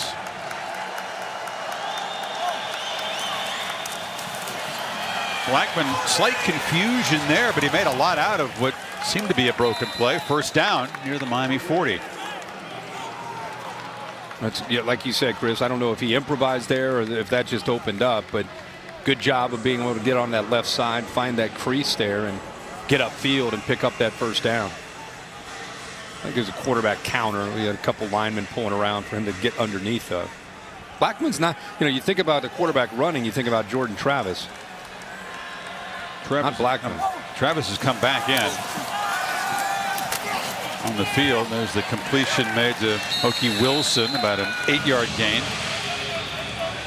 This drive kind of reminds you of the opening drive, right? Opening drive of the game, where they had a lot of different looks and things were coming at the Miami defense very quickly with the up-tempo approach, quick throws, ball out of the hands quickly for Blackman. And Blackman, another quick throw to Kai Douglas, and he's knocked down right near the marker by Ivy. 3rd down and 1. And remember, this is a second game of the year for Florida State. I don't care if you lose by 100 or if you lose by 3, it's a loss, right? The most important thing in a first-year head coach is getting your team to buy into your methods and your philosophies. Douglas, nice catch, went down to get the low pass. You see some spirit on that Florida State side as the Noles march here. And a big part, just to finish there, a big part of that is second game of the year. See them fight, see them continue to battle all the way to the end is a big part of that culture that he's trying to change here. Corbin knocked down at the 11-yard line. I like Corbin. He's a couple times we've seen him get out and show that he's got a little bit more wiggle than I think most people would give him credit. He's known as more of a, he's got some size. He's a 220-pound guy, but he can lower his shoulder and he can also get around people. About 500 yards rushing in a couple of seasons at A&M. He's also a kick returner, pretty good receiver. You're right, not known as a home run threat, but he'll get the tough yards. 2nd and 1, play action. Blackman flips it, and it's McDonald again. And McDonald scores a touchdown. The Knowles offense finally finds the end zone. A good-looking 12-play, 79-yard drive. Yeah, this drive, again, very reminiscent of the opening drive. This time they're able to put it in the end zone. Love the screen, getting a lot of pressure. One of the ways you deal with that pressure is you screen. Tight end does a good job of selling it, like he's staying in to block in pass pro, and then just releases after the defender gets by him. And then how about the blocks downfield by the offensive lineman hustling downfield? Maurice Smith, good job there. Also love Taylor, the right tackle, got out there.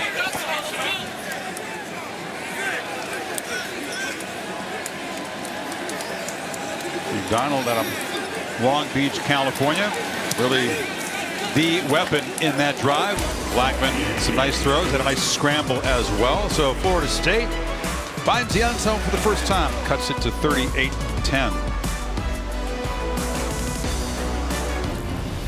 I put my heart in it, dog. Let's go, man. Touchdown, Frank Gore. Another kicking mistake. Big time players step up a big game. The Ed Reed speech, halftime of that 2001 Hurricane victory. He played with a separated shoulder. Miami was #1. He blocked a punt, which was scooped up for a touchdown. Had a couple of picks. Broke up 4 passes. Not bad for a separated shoulder, Mr. Herbstreit. One of your favorite players of all time. I love him. Yeah, I talked about him last week. Love Ed Reed. My first Miami-Florida State game was 2000. What a way to get introduced to this great matchup. Hope knocked down to 27. Molly? Well, Florida State Deputy Head Coach Chris Thompson told his team at the half, just score once and we'll get some momentum. So he has to be happy after that last drive. He admitted that his team is really frustrated, but he wants them to play through it and grow from it. But don't expect Miami to take their foot off the gas. Manny Diaz said he loved the consistency from his offense, but he wants to see how they do when they're successful. So they're going to approach this game like it is a 0-0 game. And you guys know Rhett Lashley is absolutely loving that. Yeah, we'll see. I think that Diaz would be a little bit unhappy about the way the defense played in that opening series of the third quarter. And now this Canes offense, which has scored in all of its possessions, does go right back to work. Hope on the near side, tightropes his way, and it's to the 36 before Warner knocked him out. Pick up a 9. Pope has great speed, and especially with those quick throws. If he's got a cushion with a corner, he's shown tonight he can make a guy miss. Now they get tighter coverage from Samuel. King keeps it and spins and eludes the tackle Jay briefly. It's a first down to the 43. When I talked with Lashley this week, he brought up Nick Marshall. Remember, of course, Nick Marshall at Auburn with some of those great offenses that he had in the SEC, and said that King has the ability to run the ball to the point where, like a Nick Marshall. He said he might be even faster. He might not be as quick, but he could be faster. And I thought, wow. That's high praise as a runner, but he throws the ball better than Marshall. That's what I was going to say. Is when I think about De'Ara King, I think about him passing the football, right? Sitting in that pocket at Houston and making plays. Of course, he can run, but you add that element as this offense keeps growing, zone read and quarterback power. That's a scary thought. And another pass zipped. Harley goes down low, makes a nice catch. He's had a nice bounce back game. It's another first down, and they are full throttle, still playing with tempo here. Oh yeah, tie game in their mind. They're gonna keep doing what they do. We've talked about that the last 2 weeks, but these receivers doing a really good job of winning on the perimeter and getting separation. They bring pressure late, but King delivers across the middle. And the ball came out. Harley had a chance, couldn't quite hold on. Bernardo Green was defending, and he comes up limping. Yeah, D'Eriq King this time, you can see Florida State bringing pressure. He stays in there, makes an accurate throw, and Harley just unable to hold on to that. And Marvin Wilson getting in there, the linebacker blitz coming in late, Leonard Warner. What a great throw, and keep bragging about these receivers. And that time Harley, a chance for a big play, stretches out.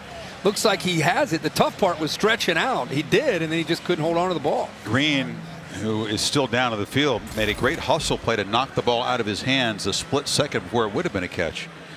Take a break.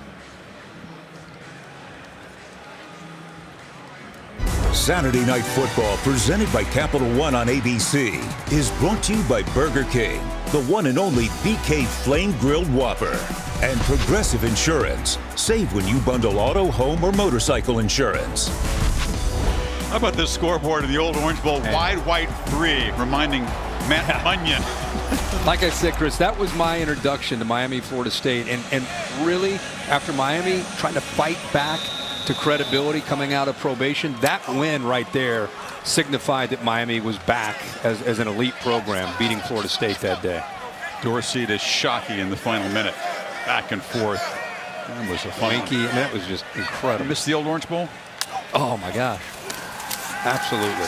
2nd and 10. Harris leaks out of the backfield and steps out at the 35. I'm from the Big Ten. I'm looking around and watching the Orange Bowl for all it has to offer, and just in awe of the energy in that stadium. It's very different than any other stadium in college football. Or it was, obviously. Yeah, I mean, energy, yes. Amenities, no. But you trade the amenities. Right. Nah, we don't care about that. But it rocks. It rocks. Yeah, we were talking.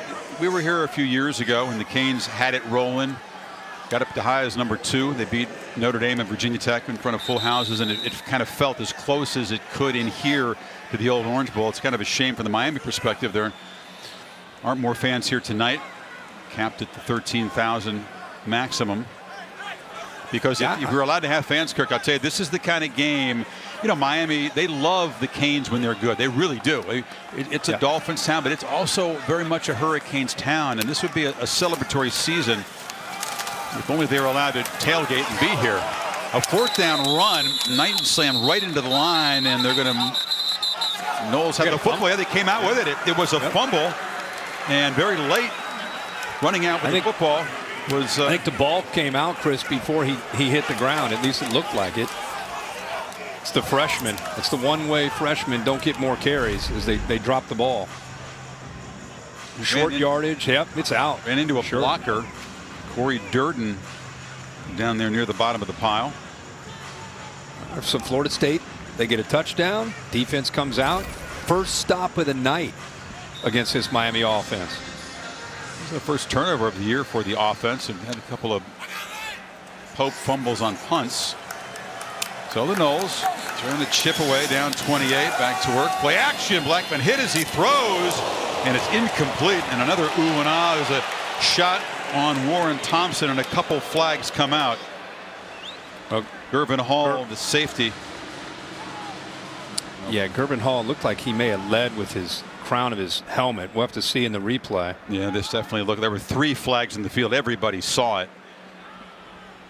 Love Taylor's down, the right tackle. He's trying to get to his feet over foul, there. Targeting defense number 26, 15-yard penalty. The previous play is under further review.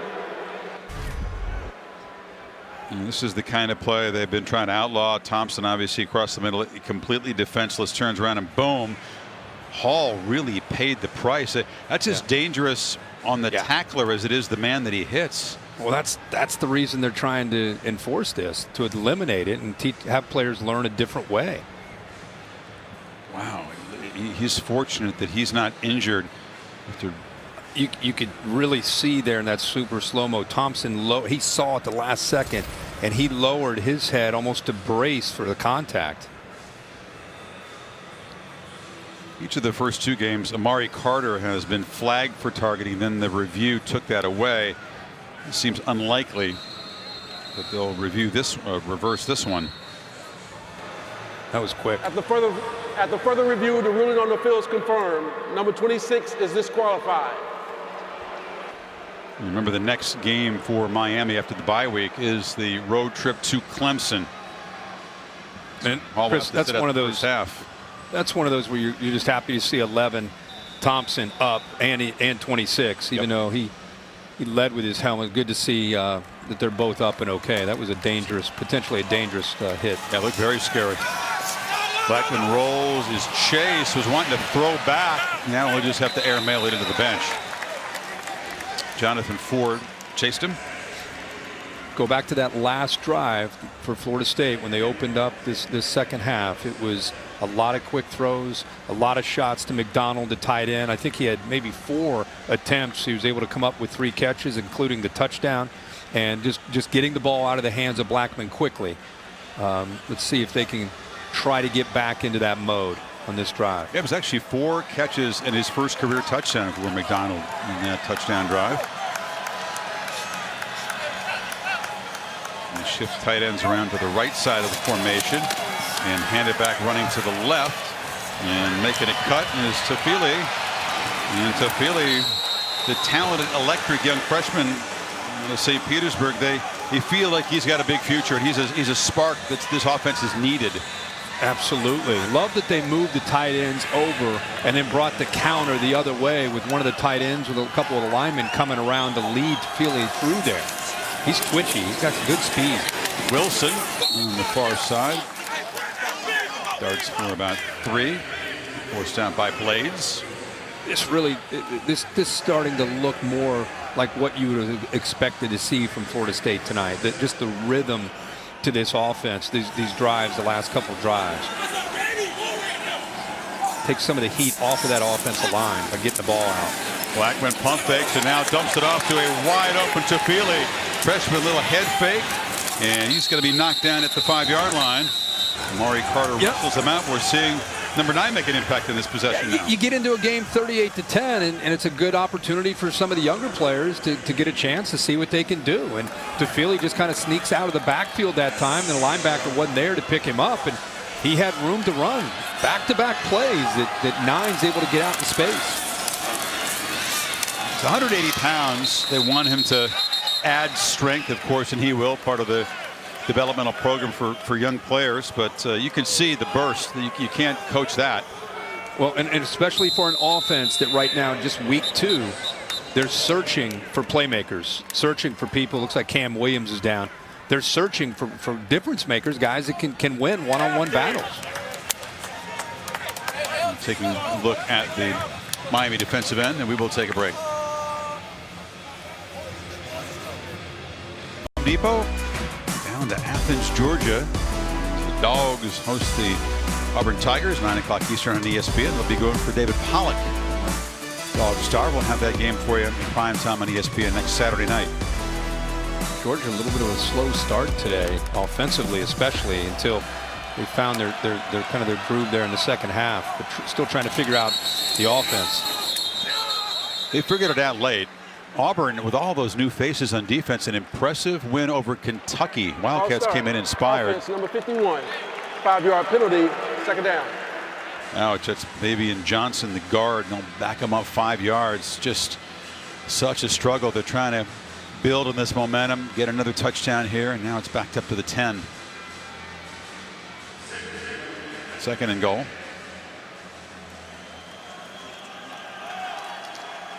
Kenny Dillingham calling the plays tonight. Mike Norvell, the head coach, so instrumental in this offense over the years and this year as well, calling the plays and directing traffic as the main man. Blackman flips it back, and that time they were all over Cam McDonald, the tight end who scored a touchdown a little while ago. Gilbert Frierson, another tackle. Yeah, we've called his name out probably more tonight than we did against Louisville, maybe ×2. He's been all over the field, especially that time locked in on the tight end McDonald. McDonald, we talked about the 4 receptions, and Frierson got the memo on the sideline. 87 White. Don't let him in the red zone make a play. 3rd and goal.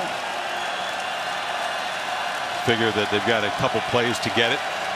Down by 4 touchdowns. Corbin is the back. Play clock got to hurry here. 3-2. And just before 5-yard penalty, the timeout called on the Seminole sideline. One of those head coaching duties that Chris Thompson, deputy head coach, is taking over for.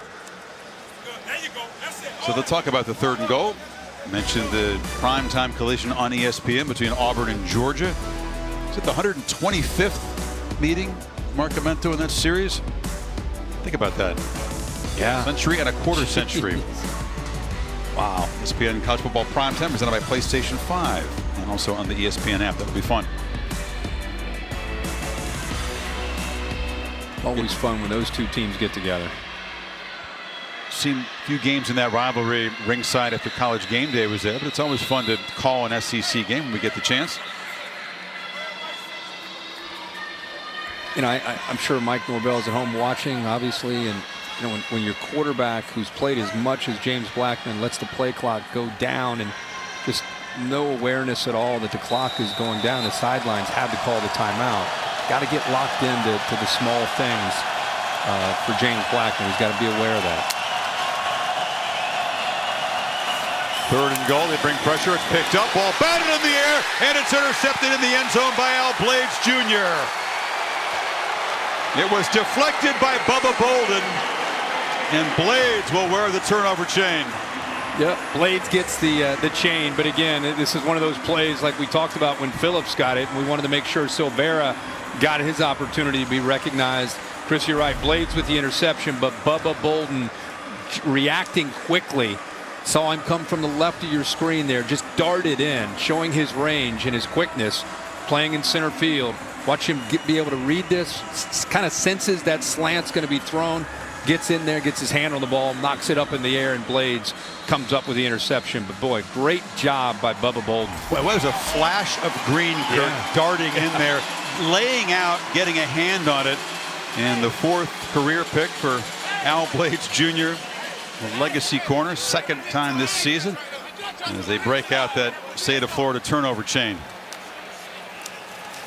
Frustrating end to a long drive for Florida State. Well, the Miami offense has lost a little bit of its edge. The turnover in the last possession, and now the drop and the slant by Harley. Yeah, Harley was so good in the first half. You know, we were talking about how he seemed to be playing with a chip on his shoulder and making plays and just had a great energy about him, and he's had a couple drops here. He had a big opportunity on the last drive. Came up a little bit short on that post. Quarterback draw. King, look at those quick feet. Center stepping in traffic. Breaks clear for a while. Great run out to the 40-yard line. You see the whole skill set now. Yeah, there's De'Aaron King, and the pressure that this puts on a defense. It's, again, you worry about them spreading you out, the quick throws to the sidelines, the shots they take downfield, but then you have to be aware, linebackers and safeties have to be aware of his threat as a runner. And now a downfield dart, a diving attempt at an interception there by Jerry Jones. He was looking for Harley in the deep post. And Jerry Jones does a good job of being able to catch up to Harley. Ball underthrown a bit, allowed Jones to get his hand on it. But, you know, in this defense, you're going to be out there on islands. You got to be able to hold up, and did a good job with his eyes recognizing the ball and really almost came up with the interception.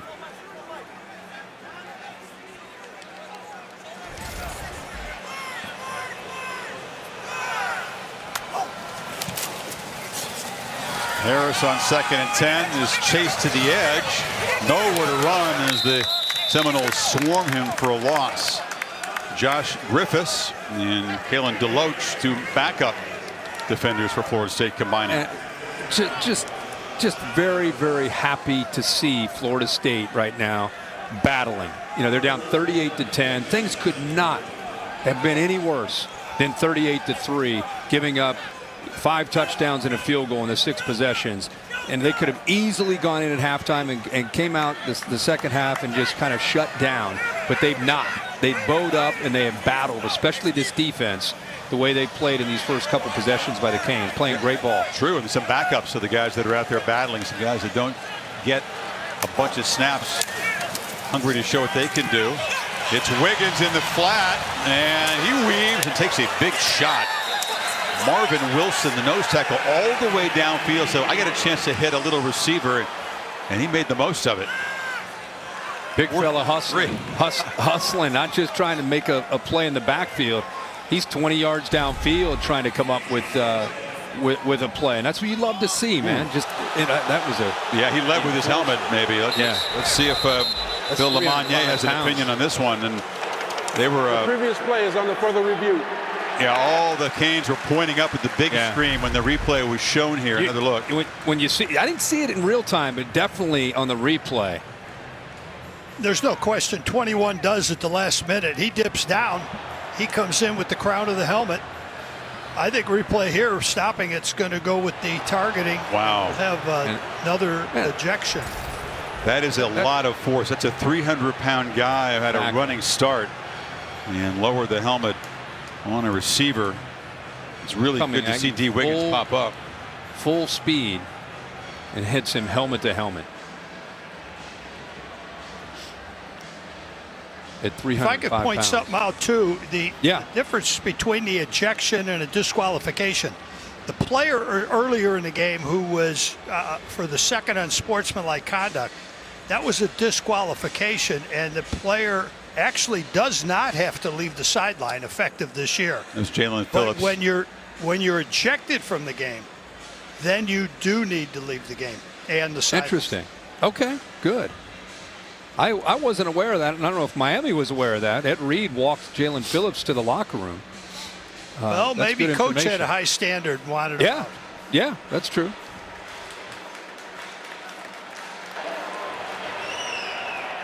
At the further review, targeting, defense, number 21.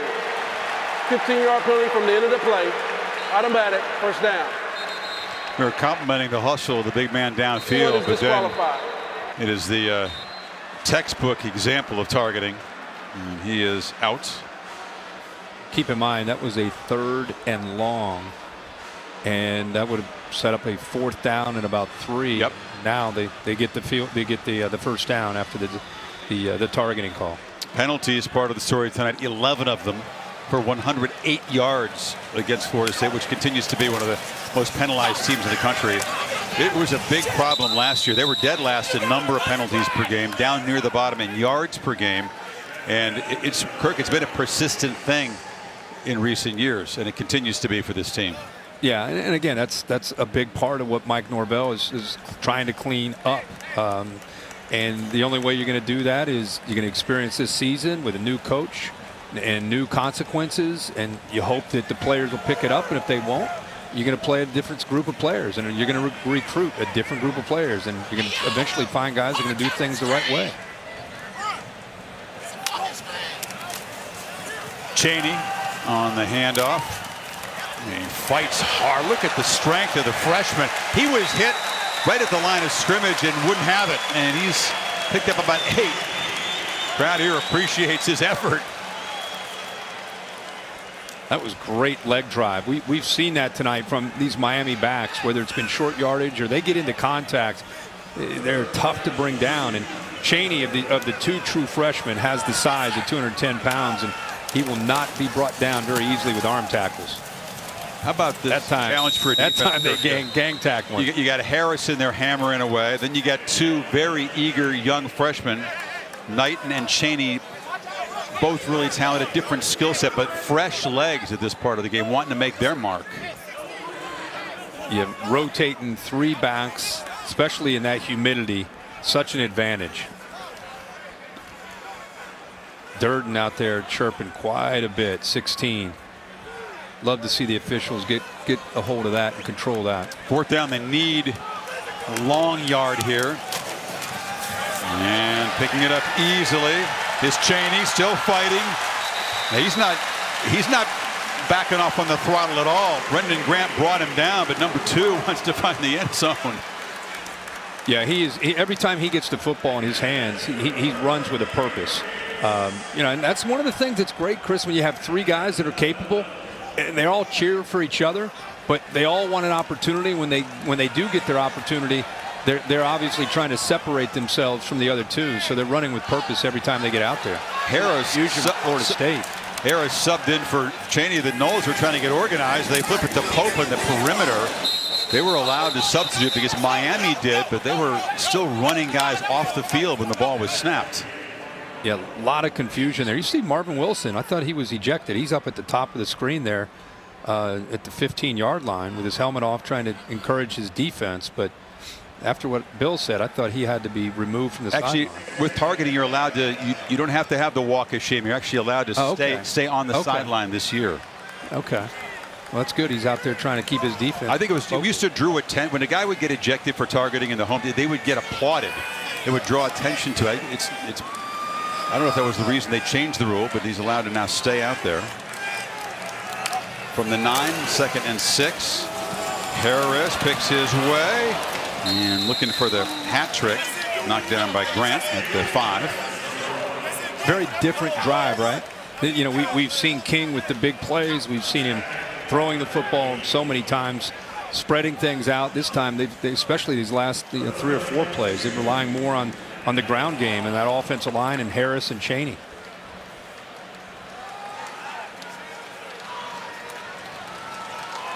Just another long, grinding drive. It was electric drives in the third quarter for the Canes a week ago, scoring on back-to-back 75-yard plays at the beginning of the third quarter. It's been long marches tonight for Miami.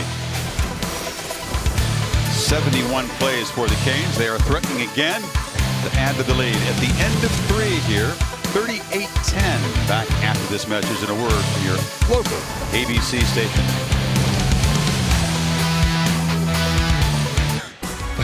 I'm going to take this off. Hey, welcome back. Saturday Night Football on ABC, presented by Capital One. Kirk in his rec room here doing a great job virtually announcing the game. Darren Brown alongside the help. Pick this up 3rd and 2 for the Canes, and barreling in for the touchdown is Cheney.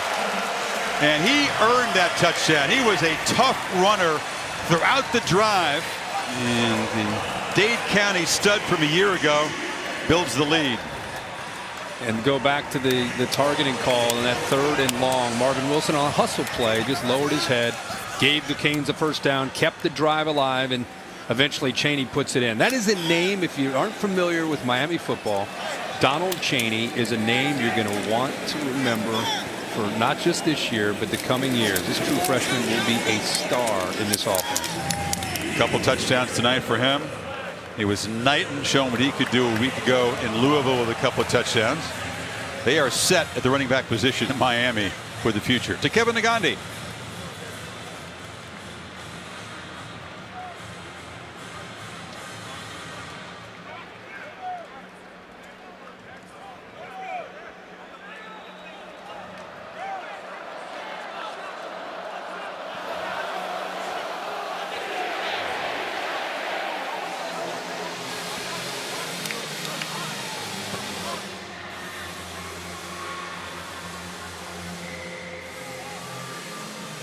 Pretty wild opening Saturday of SEC football, Kirk. We didn't expect quite this many close games. Of course, the stunner in Baton Rouge with Mississippi State. KJ Costello breaking a conference record, 600+ passing yards. And these are some key SEC games. Talking about the Auburn-Georgia game that we'll have for you next Saturday night in primetime on ESPN. By the way, just great to have a full slate of college football games today. You know, it's been obviously a lot of work and a lot of stress, so many different things that so many people have gone through, but the SEC playing football today, it just felt right to have, you know, some of these games and some excitement, you know, within those games. I thought they kind of eased in. On paper, didn't look like that many interesting matchups, but it certainly turned out differently. Monday Night Football matchup. This is the game you circle when the NFL schedule came out. Chiefs and Ravens. ESPN Deportes, and the app. Steve Levy, Brian Greasy. You have the pleasure of calling that one. Not just Chiefs and Ravens. Pat Mahomes and Lamar Jackson. Yep. I mean, wow. I mean, just hold this graphic up for the next 48 hours. I mean, this is going to be must-see TV on Monday night on ESPN with these two going head-to-head. They have so much mutual respect for one another. And there's Brevin Jordan walking off. Tate Rodemaker, the new quarterback for Florida State. He gets it to Tofili, so they've gone to the depth chart. We've seen Travis earlier in a kind of a multiple use role. Blackman, a tough night, and now they'll bring out the true freshman from Valdosta, Georgia. Yeah, big tall kid at 6'4". Anytime you bring in a true freshman with a first-year head coach, that means that Mike Norvell and his staff handpicked Rodemaker, and let's get a good look at him and his skill set and see what he has to offer. 6'4", 197 pounds out of, as you said, Valdosta. It's a tough situation to break your college career on the road against a Canes defense that is not holding back. No, they still have their starters in there, and they've been playing for 4 quarters, and they're playing it at warp speed, and you've been over there watching, hopefully paying attention to all the calls and getting mental reps. Shout out to Jordan Travis, who left the game, came back to the field. We believe he's okay, but they're just giving Rodemaker a turn here. 3rd and 10.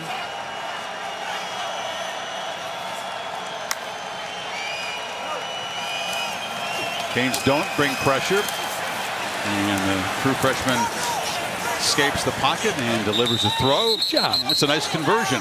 Yeah, for a young guy walking into this rivalry and the speed of this game, to be able to kind of come off of that primary, work to his right there, and eventually, that's a play that for a young quarterback, if he was nervous, now he's kind of into the game. The thing he's got to be careful of is telegraphing his throws. Young quarterbacks have a tendency to stare down their targets, and the Canes will pick it off if he does that. And a downfield throw, and it's intercepted. He's trying to get it to McDonald, and that is Bubba Bolden.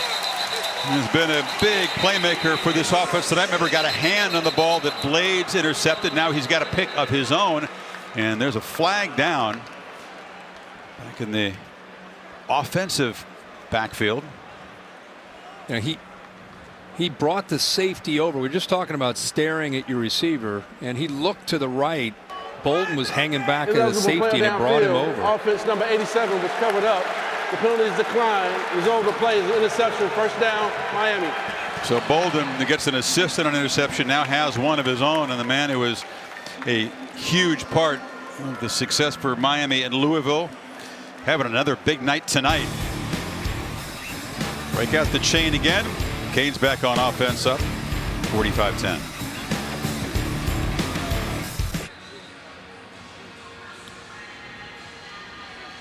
The rankings brought to you by PlayStation 5. Very nearly had 3 top 8 teams lose to unranked teams. Oklahoma and LSU falling. Texas escaped in a wild overtime game against Texas Tech. Real quick for all the voters, this team in green not being in the top 10 after this week and last week, that should change next week. They're still firing away. Harley makes the catch. Obviously the opportunity for Miami to move up. Both the result here and teams ahead of them losing. I don't even care what happens in the other games. It doesn't matter to me. Just the way I hear you for sure. Playing, they're definitely a top 10 team. If you've watched these games the first 3 weeks, Miami's a top 8 type of team right now. Chaney tries to bounce it and drag down at the 50. Nice play by Woody. I mean, the rankings are almost meaningless this time of year anyway, and especially this year. But I think you're right. If you want to, based on what you've seen on the field so far and not what you thought coming in, Miami belongs up there, sure. And again, we find out what's really going to happen with them in this year and where they're heading in 2 weeks when they go to Clemson. Miami will have a bye next week, and then they'll go up to Death Valley, and that's when again you get a chance to go toe-to-toe with the team that's won the championship. What is it, 6 straight years? You get 6 or 7 straight years. That's when you really find out how far you've come. Kings night may be done. Kosi Perry, the backup, is in, and he is slinging it into traffic. And incomplete, nearly picked off, trying to get the ball to Redding. Again, this is not a program that gets up 45-10 with 13 minutes to go with a backup quarterback and just going to run the ball and work clock. It's just not. It's not in their DNA. Rhett Lashley will coach the way he coached in the first quarter, and you may not agree with it. Old school football would say work the clock, run the football, but we're in 2020. It's a different approach for a lot of these offenses in college football. We have a rare sighting, the Miami punter on the field, and it's not Lou Headley, the normal punter. Tyus Gask is in. He'll get a turn, or he'll just boot it low. And the punt coverage team for the Canes gets to get in the party. The first action they've had.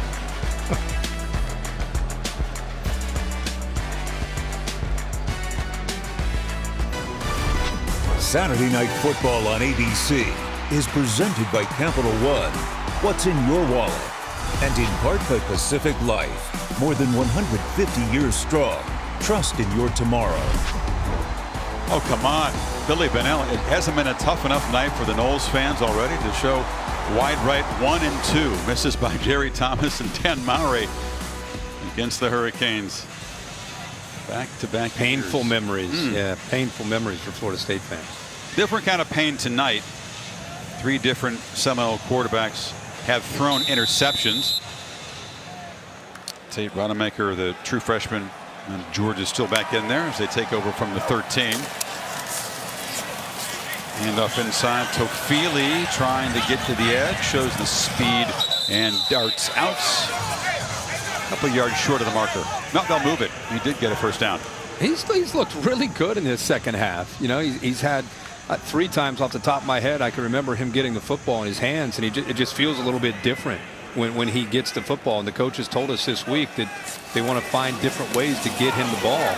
On the exchange, Rodemaker bobbled it and then just decided to scoot forward. Yeah, you're right. I think you're going to see Tofili continue to be a bigger part of the game plan, don't you? He's averaged about 11 yards and 3 carries. They tried to get him the football out of the backfield too.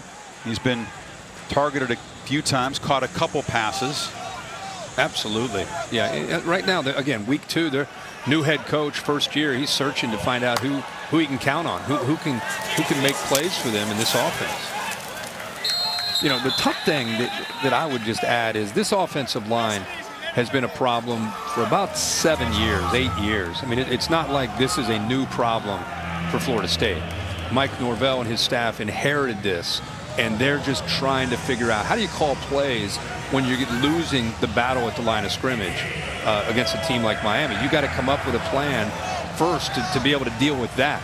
And, you know, almost on a weekly basis. Instead of just calling plays you would regular call, you have to worry about how we're going to handle the line of scrimmage. And then you have miscues like that. So, I mean, it's really, really, it's going to be interesting to see how this offense grows with this line. You're right. It all starts that. It's a big challenge. The starting group has struggled a bit. They don't have a lot of depth, though. So when they have guys get nicked up, starters leave the game, things can really go downhill. That's what happened in the opening loss to Tech. And talk about an offensive lineman's confidence. Not a position that's well understood in that area, but you struggle like this again and again, and man, the group confidence level plummets, and it's tough to rebuild. Rodemaker, a flag is down in the pit, and he fires incomplete on the far side, but right on cue. It's another problem for this offensive line. It's going to be a holding call. Chance Williams, a true freshman for Miami, giving chase. Holding, offense number 58. That penalty is declined. 4th down. Devontae Love Taylor, the tackle. You know, flag is picked up, and here comes a punt. It's not just been that they've missed in recruiting. They've had so many injuries. I mean, going back to 18 and 19, they had 9 different combinations. 9 different combinations in 18. They had 8 different combinations last year. And you know, they just, I think you bring up a great point. Continuity is such a big part of confidence for offensive linemen, believing in one another and counting on each other. It's like a team within a team. Yep.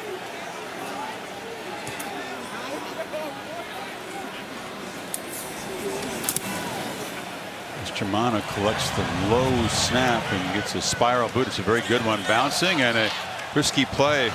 Picking it up on the fly there is Blades. Or excuse me, Restrepo, the other number 7. 11:03 to play. 35-point game. At the Pacific Life game summary is a quarterback comparison, contrasting fortune to the 2 starters tonight. A tough one for Blackman. Just didn't get protection and couldn't produce. And De'Eric King, another spectacular night. 29 of 40, 267. Also an effective game on the ground. He ran for 65 yards tonight. Perry, hands off, look out. Jalen Knighton, the Rooster, with a burst into Florida State territory. Knighton saying, all right, now let's not forget about the other true freshman. Chaney's been getting too much love. He wants a chance to get the football. And of the three, he's the most electrifying. I mean, if he gets to the edge, he's one of those guys that he can take it all the way to the house. We did last week. Yeah, he did. Scored in a hurry. Then they forgot about him out of the backfield, and he ran like a sprinter and then leaned into the tape and dropped the ball just That'll never happen again. Second after he got That'll never happen again. They had a conversation with him about that. Now you got Robert Burns in the game, a fourth running back on first down. Perry looking to throw deep, launches the ball off the hands of Keyshawn Smith, the lanky true freshman, trying to go deep against Jerry Jones. No letting off the throttle, Mr. Herbstreit. No, not at all. They're trying to get this one-on-one matchup. And again, we've seen Jones all night out there, and he's beat. I mean, the ball's a little bit late, underthrown, but he had separation. He got by him and had a chance to get a touchdown, but give Jones credit, able to catch up eventually and knock that ball away. Not a typical situation where late in the game you put an inexperienced backup. Perry, of course, a junior from Ocala, has played a lot of football. He's been a starter. He's come off the bench. He's played various roles for Miami, but he is a atypical backup in that he's played a lot of ball. Jerry Jones with the Noles down, and the last thing you need when you go on the road and go to 0-2 is injuries. We saw Travis Jay, the free safety, a guy who's taking on a bigger role in that secondary. Molly reported he was seen with crutches on the sidelines, and now Jones being looked at. Arm issue.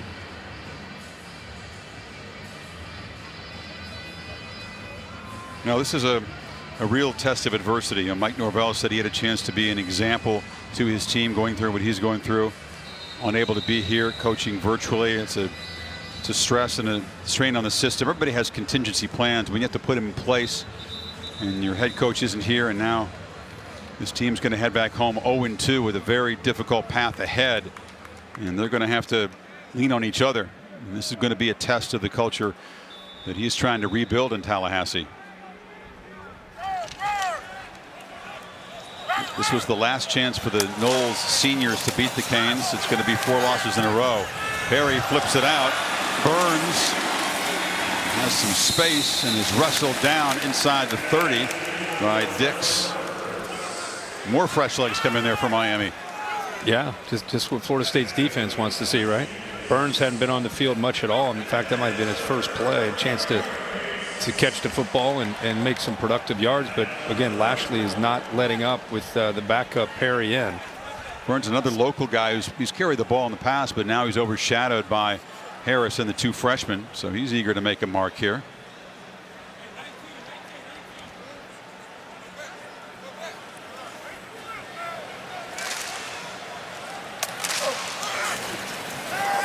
He's still throwing. It's inaccurate. There was some pressure off the edge, and there's Josh Griffiths in the quarterback's face.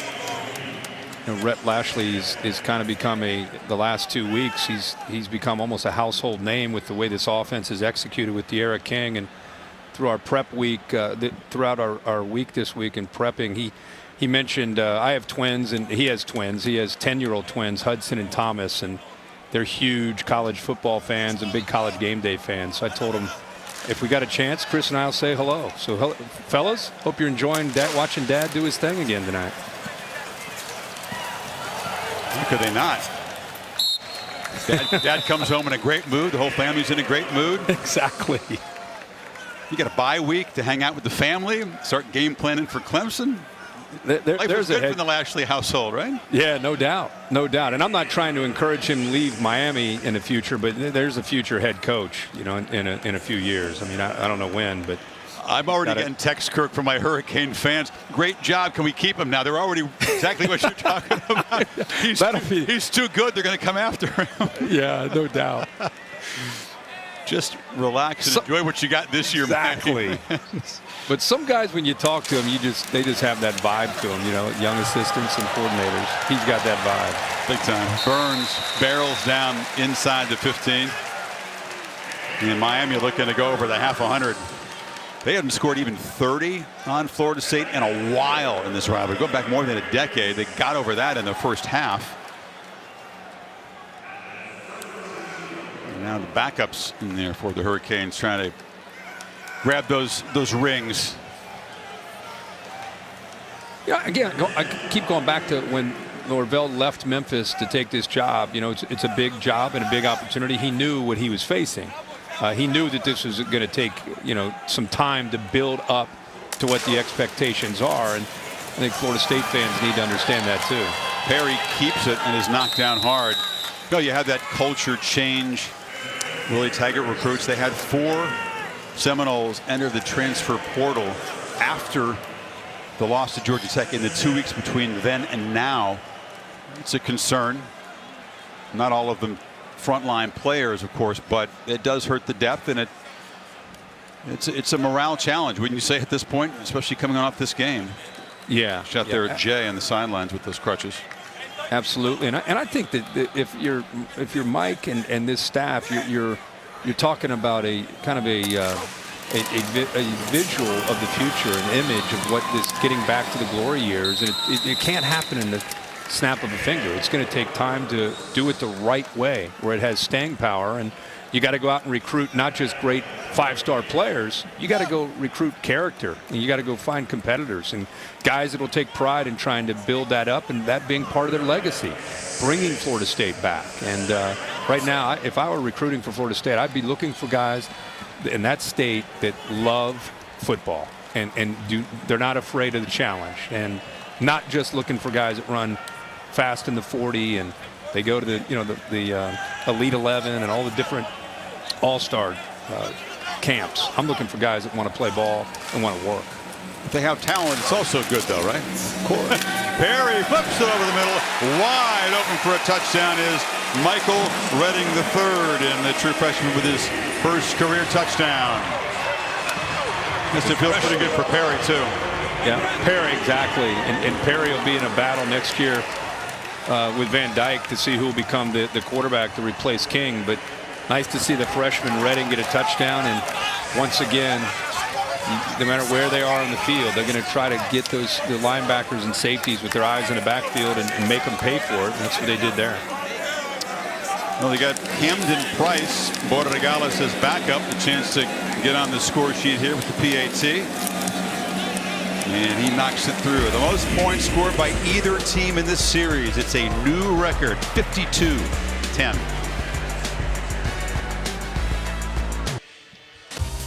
An all-state bus sighting here in Miami, helping us keep all the action on a busy Saturday. Kirk, what's your all-state protection spotlight today?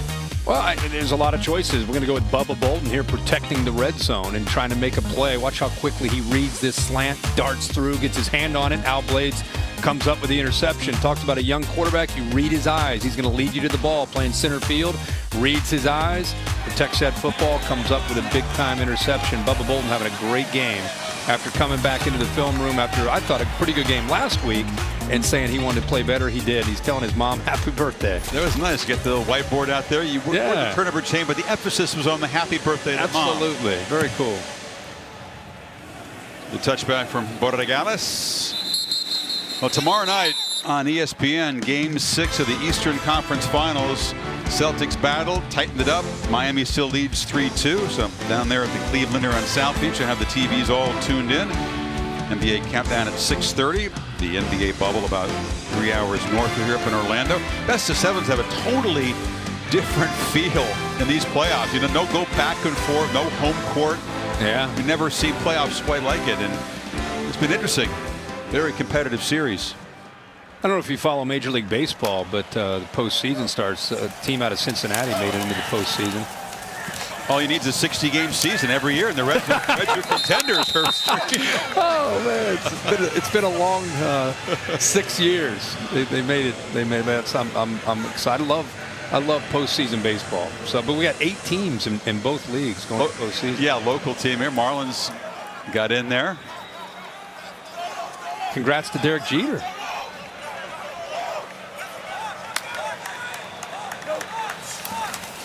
Maker hands it off to Tofili, and he's hit hard after a 3-yard gain. Boy, Kirk, and some flags as frustration is building here. Talking about what's ahead for Florida State, and look at those teams like Notre Dame, North Carolina. North Carolina's Clemson. tough. You got 3 Louisville top on 12 the road teams. Stuff. Pitt, NC State, Jacksonville State, NC State, Duke. Are we looking for wins? Yeah. I mean that's a 3-win schedule probably. 4 maybe at the top. 4 at the most.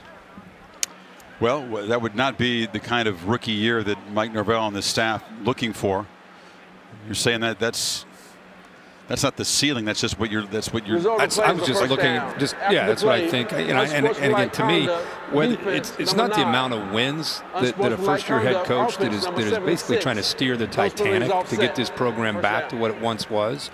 It's more of the little things, and that's like watching their body language, watching their competitive spirit, watching how they plan for each other. Things like that are way more important to me than how many wins Florida State has.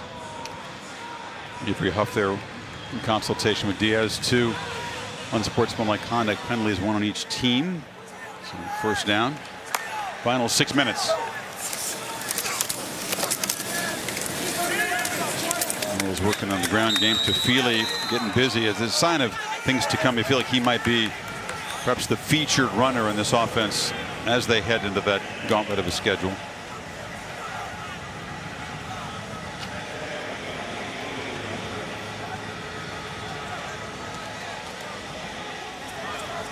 Take a look at what lies ahead for the Hurricanes. Talked about that collision in Clemson after the bye week, October the 10th. Tofili spins and is knocked down at the Canes 44. They'll be underdogs there, but based on the first 3 games, Miami will bring some confidence into Death Valley, which is it's a great team you face. Not quite the same atmosphere than a couple of home games. Trip to Raleigh and Blacksburg.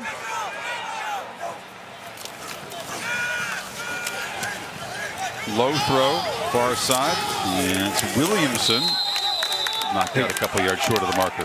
Chris, we're just so used to always having the 2 divisions in the ACC. Of course, now we just have, with Notre Dame coming in, it's just one big conference. And even if they were to lose, they might beat Clemson, but if they were to lose that game and win the rest of those games, there's still an opportunity for a potential rematch in an ACC championship with Clemson. That's assuming, if Clemson's able to keep doing what they've done for the last 6 years, which is pretty much beat everybody. No reason to believe they won't.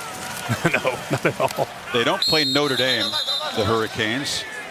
Notre Dame, as you said, contender in the ACC this year. Very interesting game here. First week of December against North Carolina, because the Tar Heels figure to be in the mix as well. That could very easily have implications for the ACC championship game. And I think on the road at Virginia Tech, it could be a challenging game and a competitive game. Those 2 teams over the years have had some great matchups, Miami and Virginia Tech. Enter Sandman won't be quite the same in Lane Stadium, will it? No. On the maker far side, and catch is made. Comes from Portier. The guys who didn't expect to play tonight are getting action late in this game. I just think that the Miami fan base, they're entitled to buy into what they're seeing. Like this is, as I said, this is real. Like this is not, look who they played. It has nothing to do with that. This has to do with the buy-in. They're confident and they're believing. It's amazing what a quarterback and an offensive system can do to the rest of the entire team. Makes the offensive line better, receivers are better, the defense is better. The entire energy around the program is better because there's confidence and belief. And this program hasn't had a quarterback that has been able to provide that in 18 or 20 years. There's a nice back shoulder throw, and Portier makes the catch down inside the 5. So the freshman Rademacher trying to engineer a late touchdown drive after the pick he threw. We have a great example of that just last year at LSU in Baton Rouge. Joe Burrow impacted not just that offense with Joe Brady, but the entire program, the defense, the belief of what they could achieve, and the confidence in the way they carried themselves. Douglas cuts it back to the 1. That's a great point. There were a lot of areas with Miami's team last year, but there was not a great deal of confidence. Offensive line, offensive period, the kicking game, zero confidence in that. Now it's really all coming together. Yeah, and a good look there at defensive coordinator Blake. We don't talk much about Blake Baker, but he's had a heck of a game, a heck of a back-to-back weeks against Louisville and tonight against Florida State, holding Florida State to 10 points. He's also a great coach. Easy to spot over there. that's the point, right? Signal the plays in. He's focused on Kane's backups, trying to keep the Seminoles out of the end zone here. Final minute 40 of this game. It's 3rd and goal from the 2. Opening drive of the game, they got 3 points. Opening drive in the 3rd quarter, they got their touchdown. Other than that, they've not been able to sustain many drives. Quarterback keeper all the way, and the head freshman is knocked down at the 2-yard line. And that's some inspired play by these Miami backups. Austin Cave on the stop. Yeah, good job just kind of shooting, getting into that backfield. You know, he really loves to just put his defensive linemen and linebackers in a downhill aggressive mindset, trying to shoot gaps. And that time they came free. Made a play in the backfield. Almost feel like Florida State they're going to have to throw the ball here. They're not going to have much chance to get this in running. You got to rely on your receivers to make a play. Douglas and Tafili are the backs. Pressure. Play clock at 1. Rodemaker rolls out. Tried to throw it. Is slung down. Ryan Ragone, a 3rd-string striker player, makes the sack and snuffs out the threat. Good find, Chris, on the board there. I couldn't find him. Ragone, 34. Outstanding job by you. But how about Ragone? We saw him coming. He showed that he was going to come. He just kind of slips that attempted block and goes right around him and brings down the quarterback. Good job. 6 sacks for this Miami defense. That's a moment that Ragone will savor. Doesn't get many chances. That's awesome. Love the starters over there. Look at all the starters. They see him at practice every day, working hard. He gets his opportunity, and those are starters over there loving on him. That's great. He's tired, but he's happy to have the stars of that defense around him, the cameras on him. That's a good moment. Miami backups just fighting to protect their goal line in the last minute of the game, and now that'll be it. Miami never scored more points than Florida State in this series history. They're going to make it 4 in a row, and these Knowles seniors will leave without having beaten Miami. Comes at the end of a 7-year run of Florida State victories. And they're going to get the defensive coordinator. You got Blake Baker. You just got the Gatorade bath. That's got to feel really nice on a hot and muggy night. A little sticky. Now, coach is trying to keep the 2 teams apart just in case there's some jawing and some hard feelings. This is tough for some proud players at Florida State. They know a lot of the guys on the other sideline. There's some high school friendships and rivalries. So it makes the rivalry passionate, but this is a tough night for the Garnet and Gold with their head coach forced to watch at home in Tallahassee. They'll head into a tough schedule at 0-2, and Miami will go into a bye week at 3-0, pointing towards Clemson. Lots of reasons to be excited here in South Florida. Well, Kirk, great job from Nashville. Look forward to having you back in the booth. Yeah, I look forward to being back. Bill Bonnell produced this game. Derek Mobley directed it. Thanks to our entire crew and to Molly McGrath. Great job on the sidelines. Next week, SEC football on ESPN Primetime, Auburn and Georgia. That'll be fun. Now, except on the West Coast, stay tuned for your local news for our entire crew here in Miami. I'm Chris Fowler. So long. The big night for the Canes, 52-10.